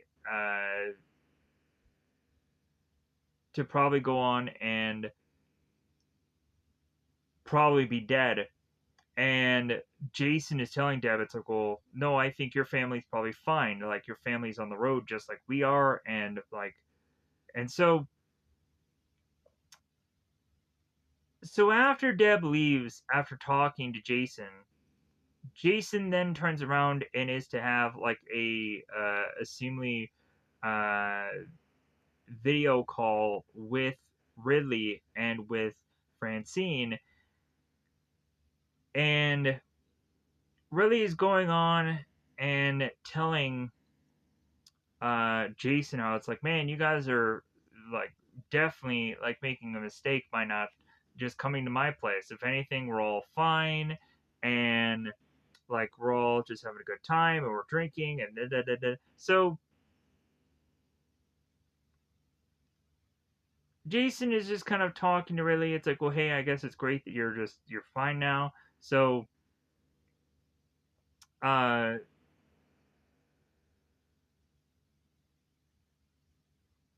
so Jason, after going on and speaking with Ridley, he comes back to the rest of the group. So Stranger goes on to explain to the people here that one of their people within the group had a heart attack. And so oddly, this person who had gone on to have a heart attack, they can't find him now. He just bizarrely disappeared. So what ends up happening is at one point they go on and they're trying to find this person, and we have at one point where Jason starts to separate from the group and he doesn't know where he's going, and he sees this exit and he's just like, oh, okay, exit, okay, I guess I can, like, yeah, Jason has no idea where he's going. And then at one point Tony then meets up with Jason to make their way back to the rest of the group. So Tracy, Maxwell, and Deb make their way to the RV, and they question whether or not that the zombie is within the RV. And Maxwell's like, "Well, hey, I have nothing to lose. Like, I'll kind of grab this metal object, and I'll kind of search the RV to see if the RV is clear or not." So Maxwell goes into the RV and notice that there's no zombies there. So he's like, "Okay, place is clear." So they go on and they all just start to sit into the RV. So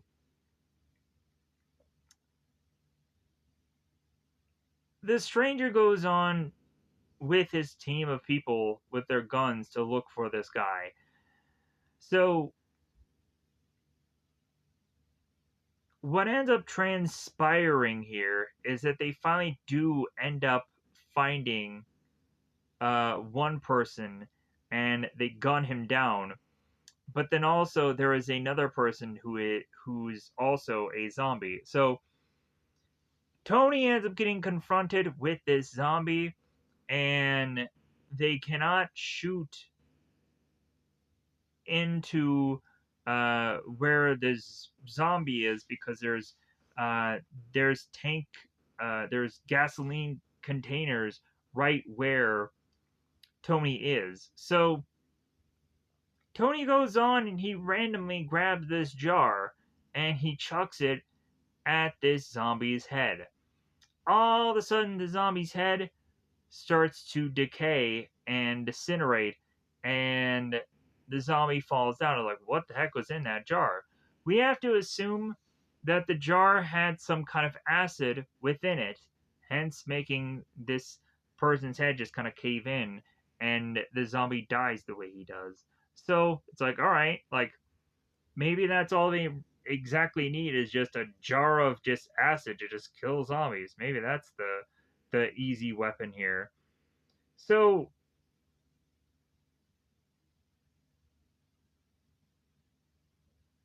now that that crisis has now been averted, so they end up going on to have Stranger give the people a certain amount of gas. And so the stranger says, like, well, hey, like, you guys don't need to be completely filled to the gills. Like, if anything, like, where you guys are heading is only X number of miles. I think he says like 65 miles. Like, if anything, this gas is just going to be good enough.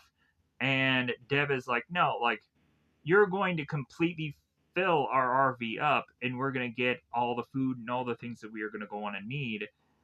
And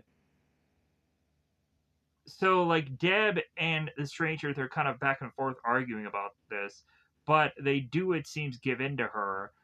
And because Deb says, like, well, what are you going to do? Are you going to kill us? And so Stranger is like, well, no, like, of course not. So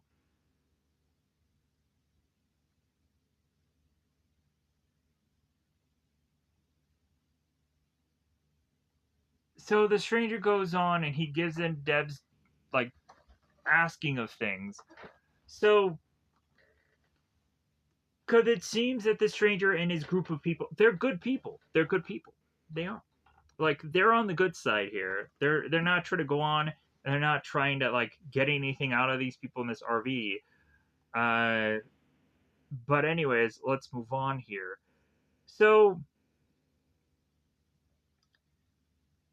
they also go on and they find this truck that has just a bunch of weapons in it. So here's where we go on. We have Maxwell that finds this bow and arrow, and he's like, "All right, uh,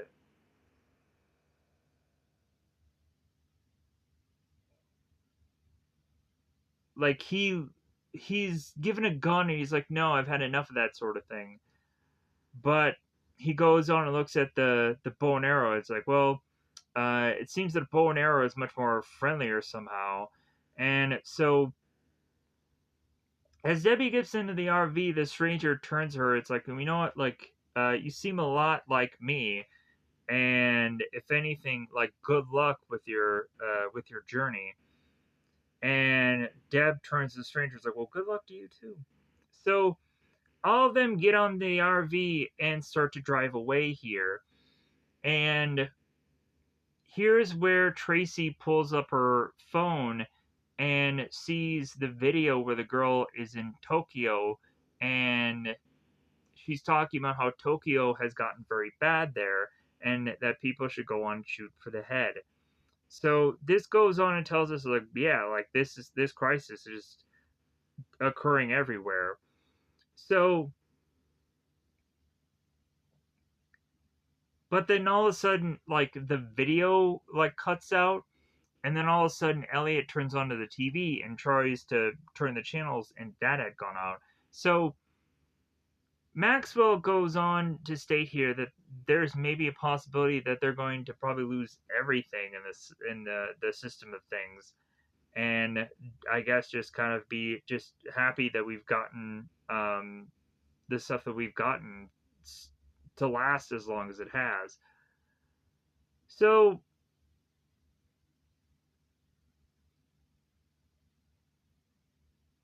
we go on into more random bits of footage, and then we get back to Deb making her way back to her own home. So this is October 25th, 4:15 p.m. So we have to assume quite a bit of time has now passed, like almost at this point, from the night before to now. At this point now, like almost a day has almost passed here, and these people still have not gone and exactly slept and what have you, because there's been so much things going on that it's probably just kind of kept them awake.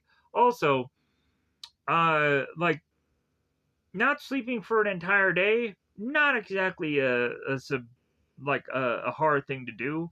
Like if anything, you know, excuse me.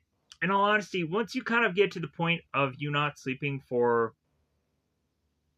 3 days, like you're gonna go on and you're gonna start falling asleep everywhere. But uh, you may not definitively uh like fall asleep. There was one point where I went on and I didn't sleep for like 3 days, and I started to just kind of doze off a little bit. But I didn't definitively sleep after not sleeping for 3 days, and but once I was to finally go on and kind of finish my overnight shift, I was like, okay, I'm gonna freaking sleep now. Like I haven't slept for three. I'm gonna sleep. Yeah, because it kind of gets to the point when you do like an overnight shift that eventually you're just like, I definitely need to go on and need to do things like with my family or with whatever I need to actually do or want to go on and actually have a life and and yeah, like that's good and great and all, but then eventually like you don't sleep for a number of days. And so yeah, so after 3 days you just start falling asleep everywhere. So but 2 days without sleeping, that's pretty easy to accomplish. If anything, you'll probably get tired around like I got tired around like 6 o'clock the following day if I didn't sleep. Anyways, moving on. So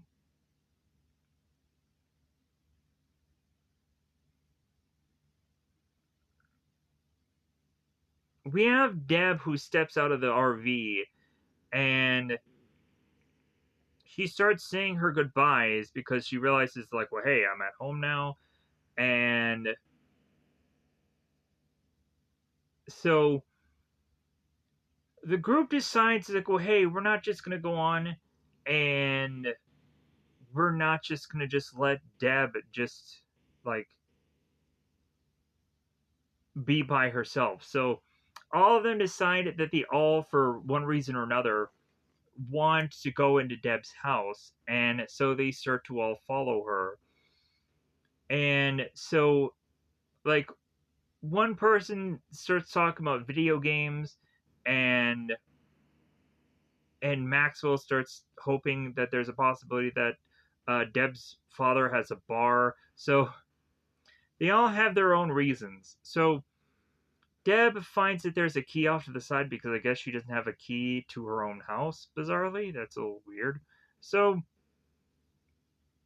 Deb goes inside and realizes that she has to set an alarm, but she doesn't know the code because it's been a while.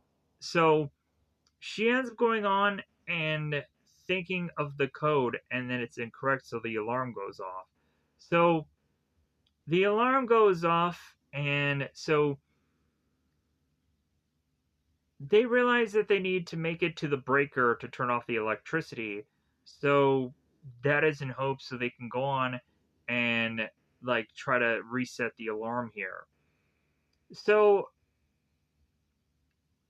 they have to make their way through the house now, and so that forces them to make their way to the garage. So when making their way to the garage, Deb realizes that there's a car there, and they realize that there's a hole through one of the through one of the doors, and it seems that there's a hole and that there's possibly blood there. So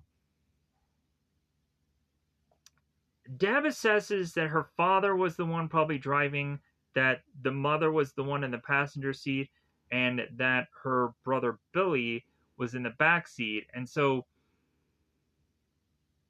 Deb is just kind of assessing or assuming who is okay and not okay within this family, uh, through her thinking of who would be where in this car. So Deb, when assuming that since their car is here, the family must still be somewhere in the house. So Deb then goes on to have the rest of the group just try and search the rest of the home to just see if maybe her family is still there. So as Deb walks into a certain aspect of the house, all of a sudden she's to be grabbed by Billy, who is now a zombie. We'll come to find out that sadly enough, Deborah's entire family turns zombified. So Debbie has, or Debbie, Deborah has Billy on her back, and so what ends up happening here is while Deborah is thrashing around with Billy on her back, Maxwell, with his bow and arrow, is so accurate at it that he ends up hitting Billy in the head, perfectly bullseyed, and Billy's body slings onto the wall and sticks to it because of the arrow. So yeah, now Billy is basically like a part of a game of darts, it seems, with the wall and this arrow. He's just the dartboard, it seems, uh, for this wall, bizarrely. So at some point, Deborah will then thank Maxwell for just his legitimate accuracy with this bow and arrow. So, as they further make their way through this home, they find that the parents are dead also. Well, the mother had gone on to, I guess, eat the father as she's munching on his hand. So, the mother will come into fray here, and they end up killing the mother. I think they shoot her in the head here. And so Maxwell is to go on and tell the group that I think it's about time for them to leave. So they go on and replay some of the characters who are to have died already at this point. And so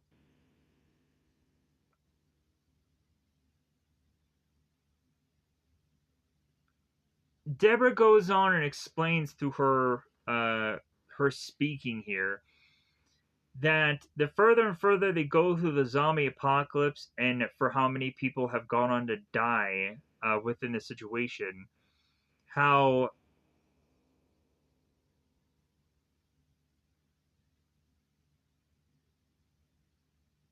like their mental way of just uh of not going through the absolute like grieving kind of like they've just kind of moved on to just like okay, all right, like another person has died, okay, like they have no real emotions to be coming out of them because maybe at first there was some kind of real um like guttural like, but like after so many people have died at this point, like there's no more tears to just cry because there's just like they're just gonna see people just dropping like flies anyways. So it's just another day, just another death. Uh, so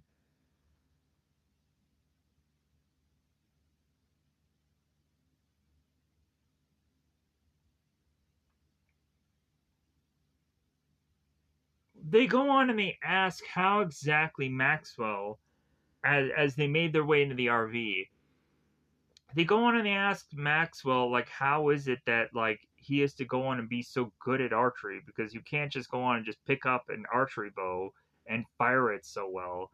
And Maxwell goes on to explain how he's in an archery squad. And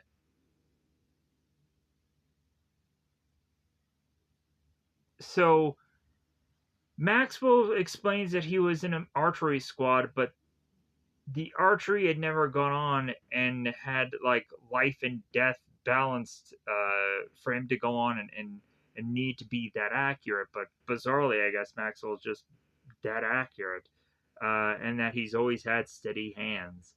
So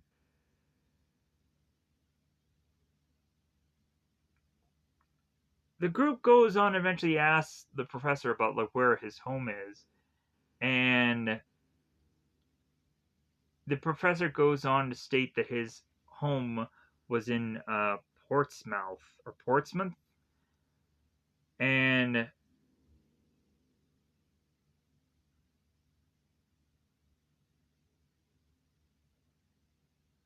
so Maxwell states that it wasn't much of a home; it's just a place, and that he's never much seen or imagined a natural home, and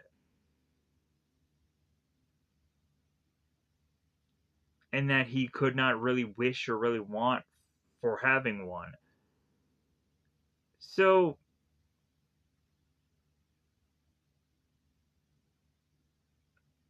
and that is to probably be the reason why Maxwell is to go on and be drinking the way he does, as well as also Maxwell's to show that this flask is to be empty at this point now. So,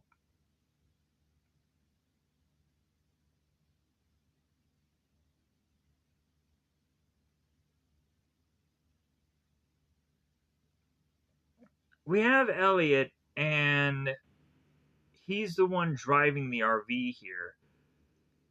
And all of a sudden, a number of Jeeps make their way in front of this RV, forcing them to stop. So, we find out within these Jeeps that there is a military operation that the group is now excited about. Like, all right, here we go. Like, I told you they would show up. So the RV door opens and a military official comes through into the RV and is looking at Jason. Is like, hey man, why are you filming this? And so eventually the army man is to tell Jason to stop filming, and there obviously is a reason why, and we'll find out here shortly. So we'll come to find that these military men had gone on to steal all of their stuff with the exclusion of their weapons. So as the RV drives off, Maxwell is to go on and explain that these people are not to be monsters, they're just to be thieves. And the reason why they had stolen all their stuff but left them the weapons is because the military guys know that these people will need these weapons to survive. But if anything, these people can go on and find food. So at least they gave them that courtesy. So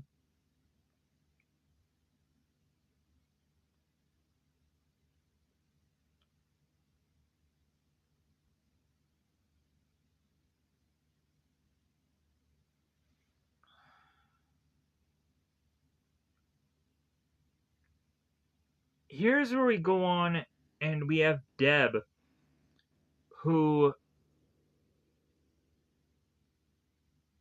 states that people are going to go on and become zombies for here on out forever.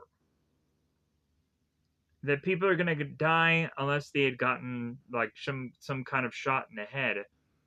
That people are all going to eventually turn into zombies at this point, and that everyone in the world is going to be turning into zombies forever. So the next thing we see here, I don't know how they had taken this footage. I don't know how they got it. I don't know. So We have all these men in yellow, and they have military gear on. They're making their way through this seemingly apartment complex, and they find this couple. So,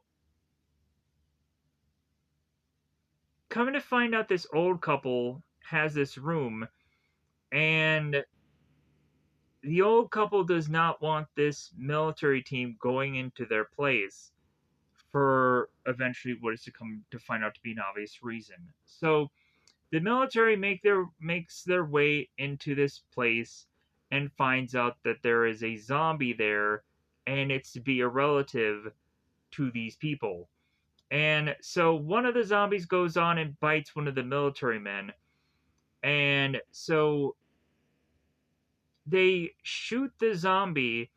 And so the old couple is very upset that these people had gone on to shoot the zombie. So the military man is now going to go on and need to shoot himself in the head. But he goes on and tells his men to shoot this old couple and to not shoot them in the head, but to shoot them in the chest, so that way they can both turn into zombies and see what it's like, because like they had gone on and done what they had gone on to do. So, and then this military guy, before commanding them to shoot these people in the chest, he shoots himself in the head, and somehow uh,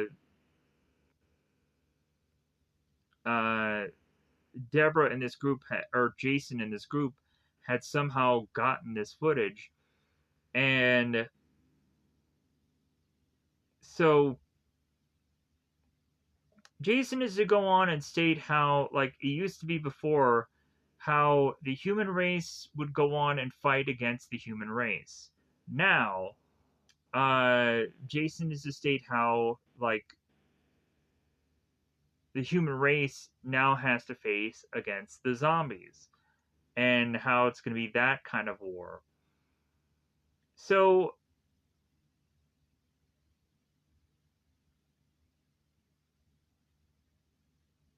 Deborah, at this point, as well as probably a number of people, have all probably fallen asleep because they probably have not uh, been sleeping for X number of hours now, almost pretty dang close to a day, if not more. So the group all decided to make their way to Ridley's place because of how Ridley's place is just kind of a huge mansion, fortress, whatever. Come to find out, Ridley is to also have a panic room, so this guy is set up in a number of ways. So I'm kind of curious where this house was actually to go on and be, or if this house had gone on to just actually be a house that had uh, been filmed in other movies or this or that, and whatever have you. Because I think that this house, bizarrely to me, somehow looks familiar, but I can't quite place it. But anyways, so they make their way to Ridley's place and realize that his front door is just wide open. So they're like, okay, I guess we have to figure out if something had happened here. So people start making their way into the house, and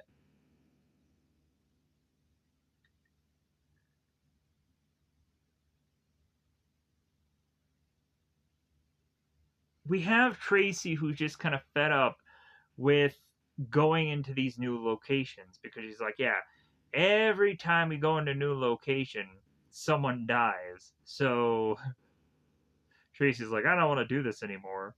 And it makes sense. Like, logically, with this zombie outbreak being so large and so vast, like, it's really hard to not go on and realize that probably someone is going to die within the situation here.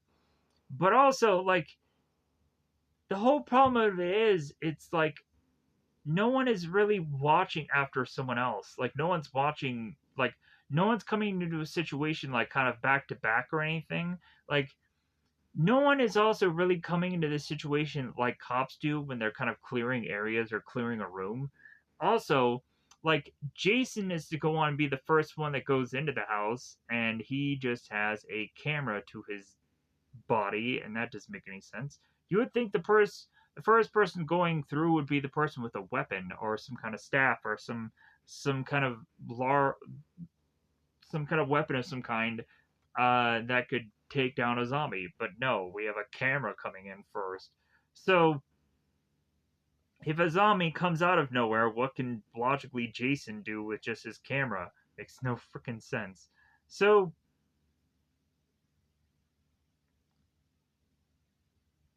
they close the door and they start calling out for Ridley and they start calling out for Francine. They start to make their way throughout this entire house to call for people. And Maxwell stumbles on a library that is like, oh, hey, The Tale of Two Cities. Like, oh, it was the best of times and it was the worst of times.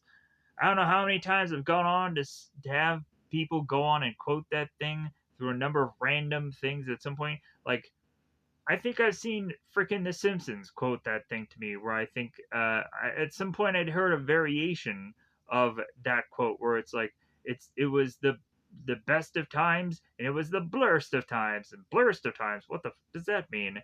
So yeah, I've had this quote quoted to me in a number of different places in a number of different ways.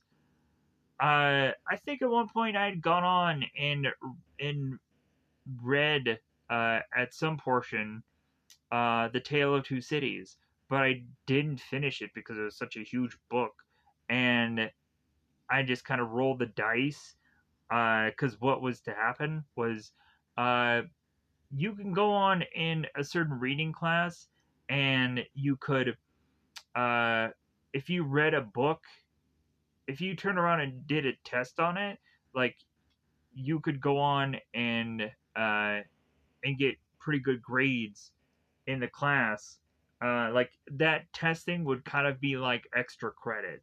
So, like I had gone on and I had tried to like as best as I could, like find certain books and find certain books where I kind of knew um, some of the stories as I had either been read to them to me prior, or I would go on and just kind of find books that would just kind of like try to read as quickly as I could so I can just kind of do the tests so that way I can go on and and try to just do well in the reading class. And like I did really well, like surprisingly well in a lot of these tests. With just kind of skimming a lot through the books, but I was just like, man, I just want to just get through this reading class because like eventually it was going on to just like, you know what, I just want to quickly just kind of just get through school as best as I can and just kind of just be done with this. um Probably should have, like that was probably my biggest mistake, was to just try to get through school as best or as quickly as I could, instead of really actually like trying to make the best um possible education I could have. But like I never really also thought that I was ever going to amount to anything. And kind of looking at my life in general, yeah, I don't really think uh, I don't really think I made uh, amount of anything, with the exclusion of me somehow getting 400 subscriptions in YouTube and doing videos that have made thousands of views and whatever. But like I never really thought I was gonna make. I never really thought I was gonna amount to anything. Like I thought I was just gonna be born, live, and then die, and never have things live on forever. And probably those things that are living on forever are probably just gonna end up being these YouTube videos that just end up just being just on this channel, um, well past the time of when I'm to be uh, gone and done with, if I am to stick with this till uh, as long as I can. I don't know if I could even go on and justifiably say forever, but for as long as I can. But anyways, moving on. So surprisingly, as Maxwell goes on and grabs this book, really grabs an opening of this panic room door and is to surprise the group with him being alive still. So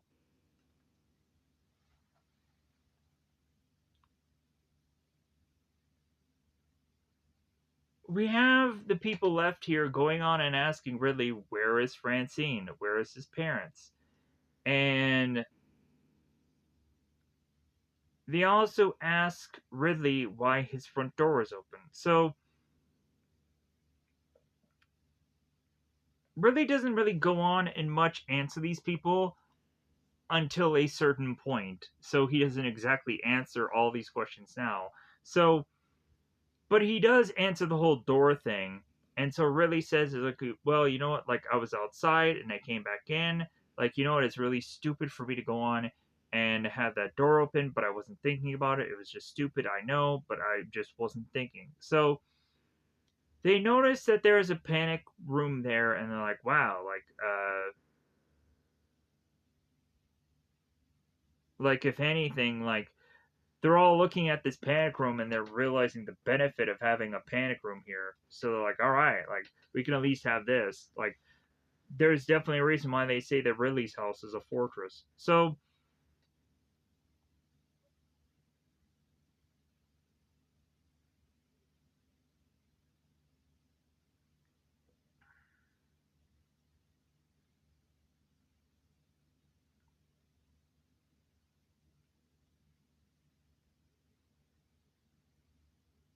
Ridley is going on and talking to the group, and he realizes that like, well, hey, like you guys have been on the road for a really long time. Like I'm sure you guys haven't had much to eat or drink. It's like I'm sure you guys are totally burnt at this point.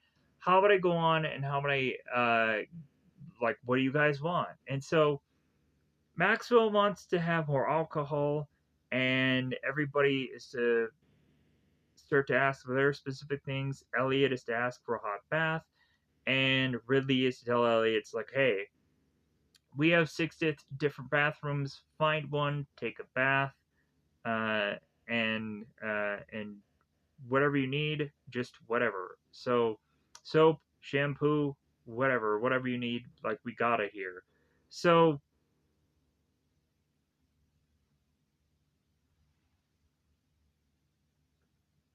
so really goes on with Tony and Deb, and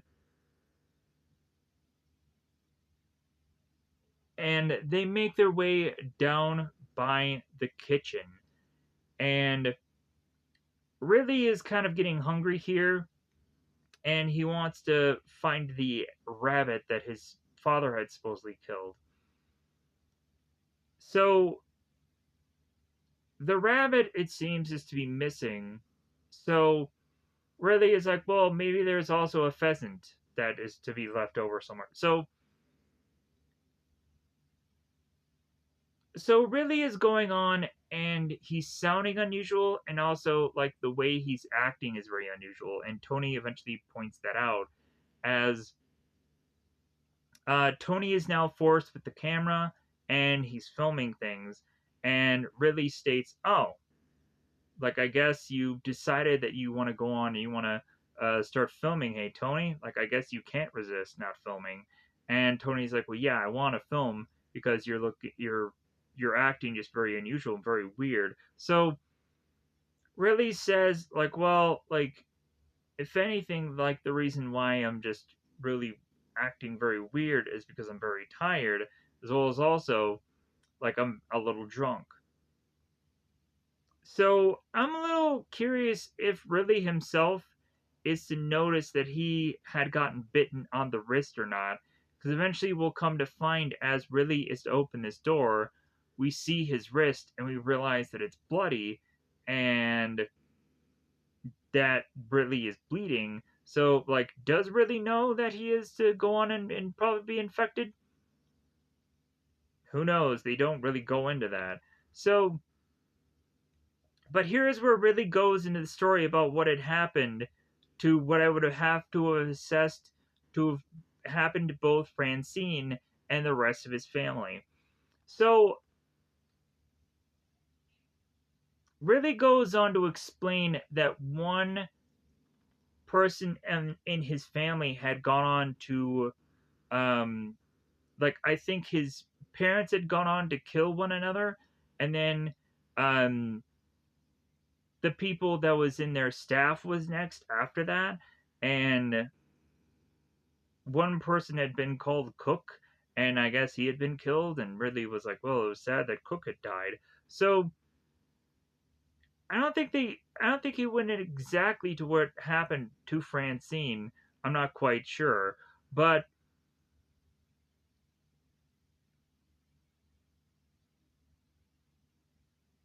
Ridley goes on to explain about how all of his family is all out back, and he had to bury all of them.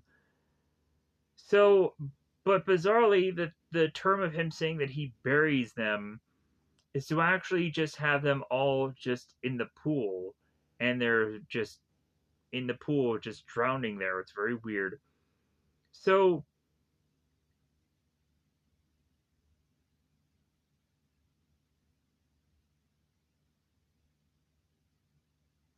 oh, he does go on to explain. Uh, really does. So, Francine had gotten bitten in the face. So, yeah, that was explained. So yeah, so Francine had turned into a zombie, and so really buried Francine like all the other zombies in the pool, and we'll eventually go on and see that. So it really takes Deborah and Tony out to the pool area, and he has to open this door, and he explains that he had to chop off one of the hands of one of his servant people, and that there is a reason why there's a bit of blood that's all over the floor. So Riley tells the group to come on, and so they follow him. Dab is a little bit iffy about whether or not that they should follow Ridley or not, and Tony's like, "No, I want to see this. Like, I want to see where he's gonna take us because we just need to know, um, like what he has gone on to do." So Ridley opens this pool door and has them come on in, and we see a number of dead bodies all floating in the pool. And for some odd reason, like these bits of zombie, like I guess they just have a problem with getting out of the pool for some goofy reason. I don't know why. So Tony is to have noticed Ridley's arm, and so he's like, well, like I wonder if Ridley has gotten bitten or not, or if he just has blood on his wrist.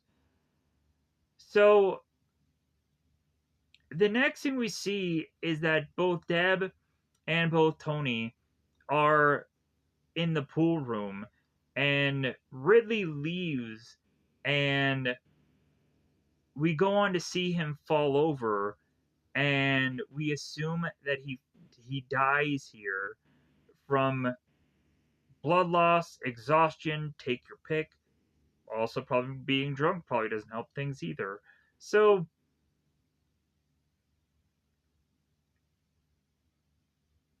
Maxwell is in the panic room watching the camera feeds, and he's getting his weapons together, realizing that Maxwell is probably a zombie now. So what happens is Maxwell makes his way, or Maxwell makes his way. Ridley makes his way to Elliot's room and attacks him while he's in the bathroom. The two of them fall in the tub while Elliot has this. this hair dryer going on, so they probably both got electrocuted and died. Well, Elliot did. So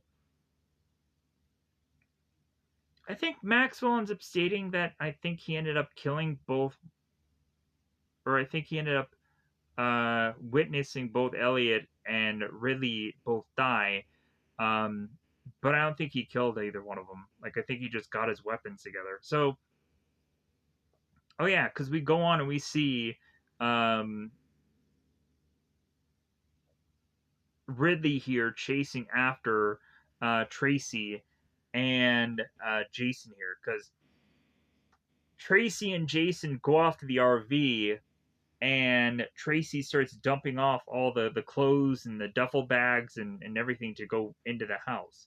So Ridley finds Tracy, and so Tracy's being attacked by Ridley, and Jason is doing nothing to help, even though consistently Tracy is desperately asking for Jason's help. Jason's like, I have a camera in my hands. So Jason continues to chase both Ridley and and Tracy with his camera, hoping that maybe Jason can do something. So here's where they go on and they recreate the kind of the scene from earlier in a new fashion with Ridley actually being a zombie. So Jason tells Ridley, who's now a zombie, it's like, well, yeah, like I told you, the dead really do walk slow, and you were to go on and be so fast paced before. Yeah. So Jason oddly mocking Ridley even after he's dead. What a horrible thing to do. So Ridley continues to chase after Tracy, and she goes on to rip her dress like she was supposed to do in the film. And Tracy is upset with Jason, like, see, Jason, did you get what you want? Did you get what you were trying to film earlier? So Jason is to go on and yell the words cut, cut, and Tracy looks to Jason like, dude, this is not a movie anymore. This is real life. Like, what are you trying to do? And Jason's like, well, hey, I'm just trying to get his attention so that way he doesn't go on and attack you. So really turns back to Jason and starts going after him. And so Tracy has this stick, smacks seemingly Ridley on the back of the head, knocking him down. And Tracy says, "Don't mess with Tex." So they make their way back to the RV, as now Tracy has given up on everyone, and she's just getting the RV and she's going to drive away. So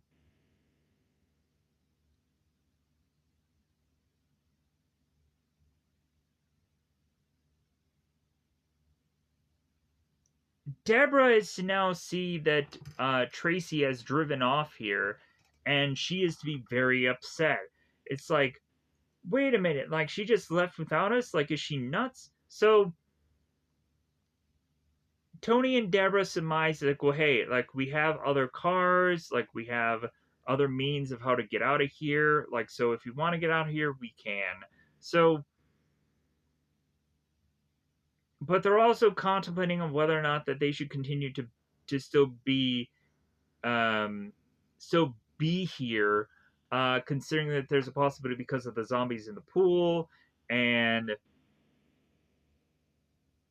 Deb is thinking like, well, no, we still have that panic room, and we can just be having that panic room as a much more beneficial thing. Because if anything, we can just stick in the panic room, just start playing Nintendo, and until this whole thing blows over. So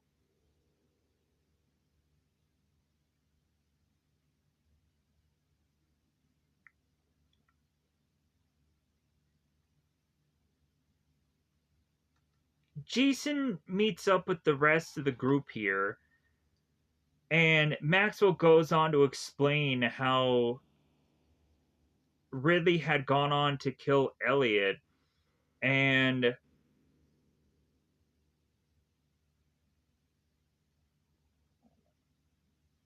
because he was watching it on the monitor in the panic room. So the group makes their way seemingly close to the panic room, and Maxwell is to grab a drink and is to grab a sword. Because, like, I guess if anything, like a sword won't run out of ammo, right? Or run out of, in Maxwell's case, it won't run out of arrows either. So a sword is actually the most beneficial thing to actually have in a zombie apocalypse.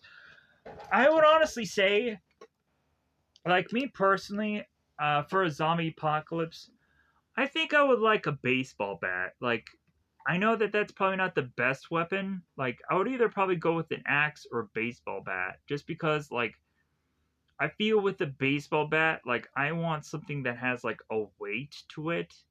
But I know that that is probably not go on and be the most beneficial thing to kill a zombie with. But in my opinion, I feel if I'm going on and going up against a zombie, I feel that I would probably go on and need a weapon that is to be much more of a weapon that kind of creates distance between me and that zombie instead of me going on and needing a weapon that is to be a right away thing that kills it. Plus, also, when you think about it, like if you're strong enough, like you can go on and hit the zombie and have it fall over, and then you could just take the bat and just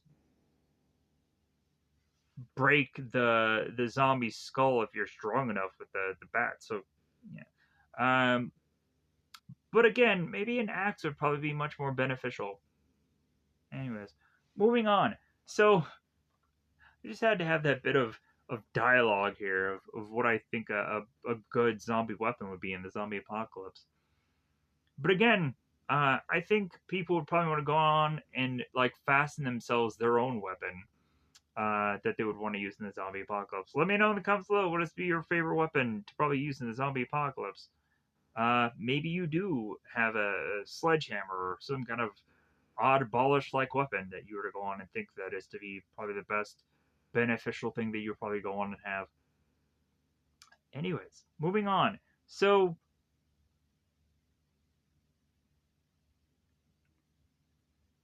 they're all packing into the panic room here as the movie is almost over. And Jason does not want to go into the panic room because like he doesn't like it. Like he wants to go on and think of another strategy or an idea. So Jason at first agrees to going into the panic room, but then he walks away and he walks right into Ridley and really attacking Jason and killing him. So killing him to almost become a zombie here. So the rest of the team go on and find where Jason is, and they go on and they save Jason from Ridley, and Maxwell goes on and slices Maxwell goes on and slices Ridley in the head with his sword. So that's how Ridley dies. So Jason is to go on and have somebody take his camcorder and like record his last thoughts. And so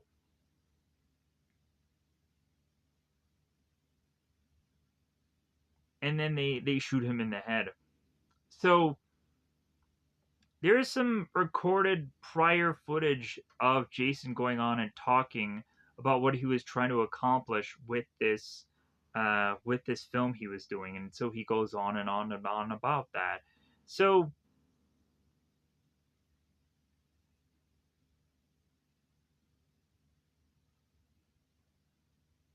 Deb tells Tony that she has decided after Jason has died that she wants to finish Jason's film because it's the right thing to do. And plus also like the two like we have somebody that is still filming with the camera, so it's not like this movie is completely over. That like they still realize that they're going to continue doing this. So all of them make their way into this panic room. And so the following day occurs. It's 6 a.m. now, October 26th. So we have Maxwell, and he's found a razor and he's starting to shave. And so he's going on to state how he hates mirrors and he hates moorings and he hates this and that. Maxwell is. So he would much more prefer the darkness and this and that. So, but for some reason, he's in front of a mirror. It's during the day. So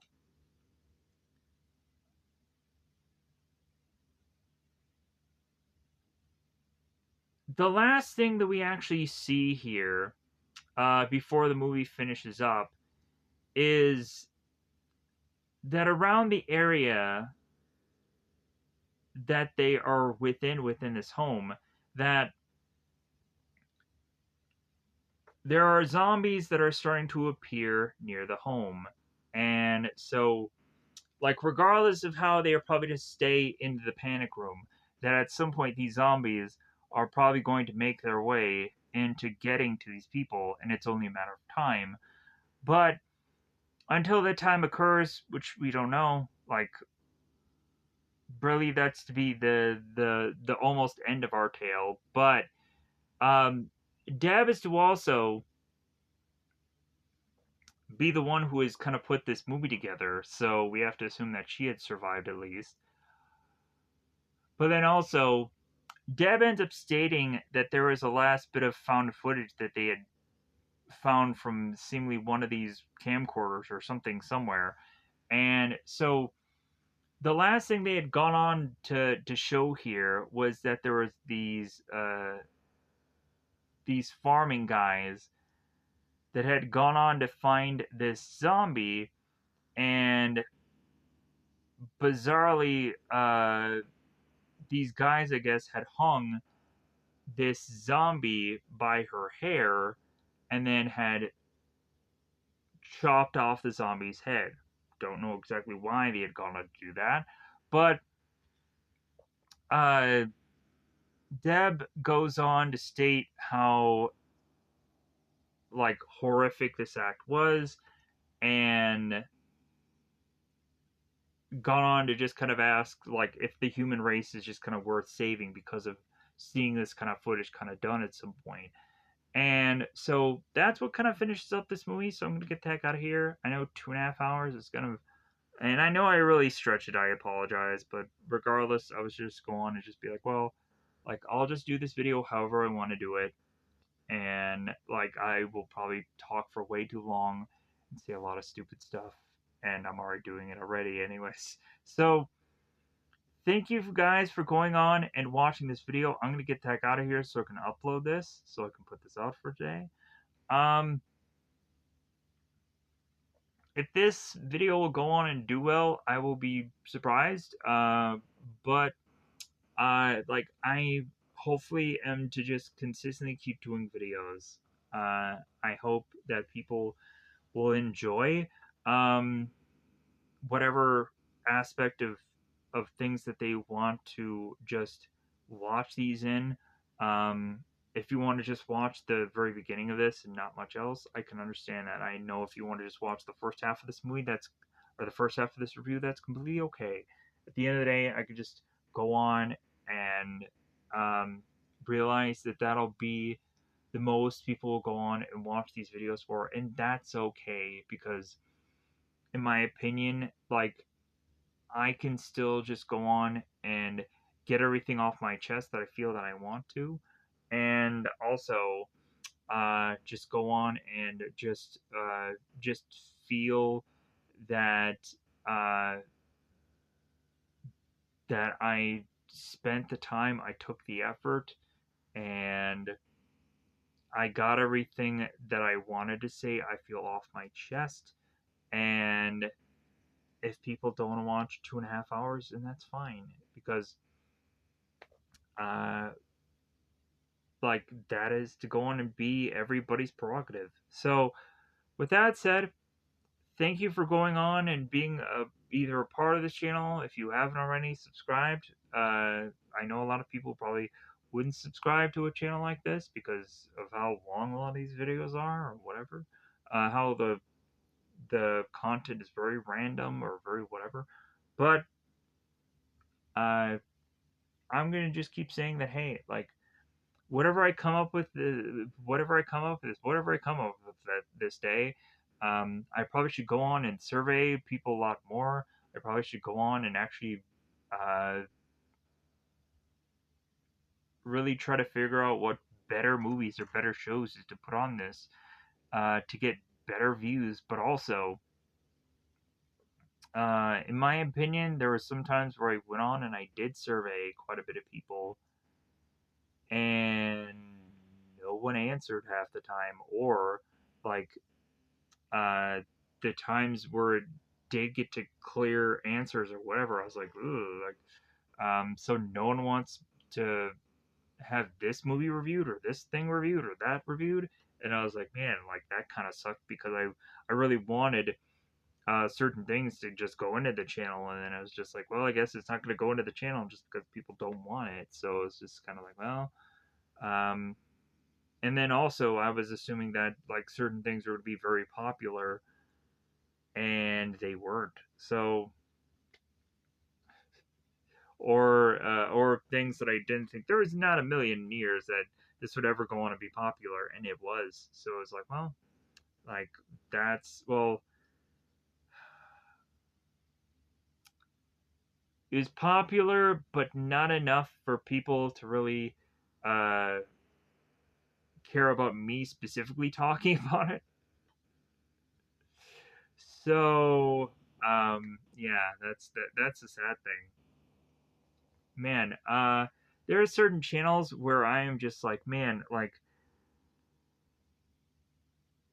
I've seen channels that will go on and have like the exact same kind of like number setup that I had gone on to have, and I'm like, why am I to go on and be so different than them? Like, because they'll have the same exact same number of views that I would have, but they have a load more subscribers than me. So I'm just like, okay, like, and like their thumbnails isn't as half as like much effort as what I put into. So like, it must just be that they just have the right bit of tags, the right bit of run time that is to go on and just keep retention and what have you. Because reasonably, yeah, I'm just like, how is my channel so different than another person's? But then again, like it all probably comes down to just them just also just being more entertaining and like good for them. Um, but it's also just the heartbreaking thing of just like, man, I've just put so much freaking effort into this. Put so much effort into this. Um, but uh, but that doesn't mean anything either. Um, but anyways, like, uh, why do I open my mouth and stupid stuff comes out of it? That's probably why people are just like, F this guy. Why would I ever subscribe to this guy? But 400 people and change, 465 to this second, gone on to all subscribe to this channel for whatever reason that they decided to do so. Really is to just be like, well, thankfully they've gone on to do that, because otherwise I would not to justify continuing uh, to do this. So here's hoping that this is going to be the one video that changes the tide of this channel. Um, if anything, it was just fun to do this video. just for the found footage thing and just another zombie apocalypse thing. And so thank you everyone for going on and one way or the other being a part of this video. If you were in for 20 seconds and then you left, that's fine. Because I am to try to figure out ways to just continue to just enjoy doing what I'm doing and to not give up on this. So, and I hope that people who are subscribed don't give up on it either. And hope that at some point they'll go on and they'll find a movie or show that they will like that I will do. Um, I really should be more active beyond what I've been doing, and really at some point that may go on and finally have other people be a lot more active on this channel. But yeah, um, here's it going on and just putting another video out there and hoping for the best. So with that said, I'm going to get the heck out of here because I have put my foot so far into my mouth and probably made a lot of mistakes that I probably should edit out after the fact, but I have no way of doing that anyways. So this is the raw video of which that I'm just putting out there that I probably should not have. So thank you for going on and listening to a rambling idiot that has put out another video in this channel of which that is to just end up being doomed to fail because of the longevous amount of time that I'm to take to just love to hear my own voice at some points in time if I'm to go on and say that I don't like doing that at all. But I'm sure that would be the thing that everyone would probably go on and say, yeah, I'm sure you love hearing yourself talk. Like, no, if anything, my freaking throat hurts. My freaking uh, personality has always been this shy guy who doesn't like to talk. So it's kind of weird doing this. But if anything, I'm gonna get out of here. Bye, everybody. Bye, everybody. Mistake. Anyway, bye, everybody.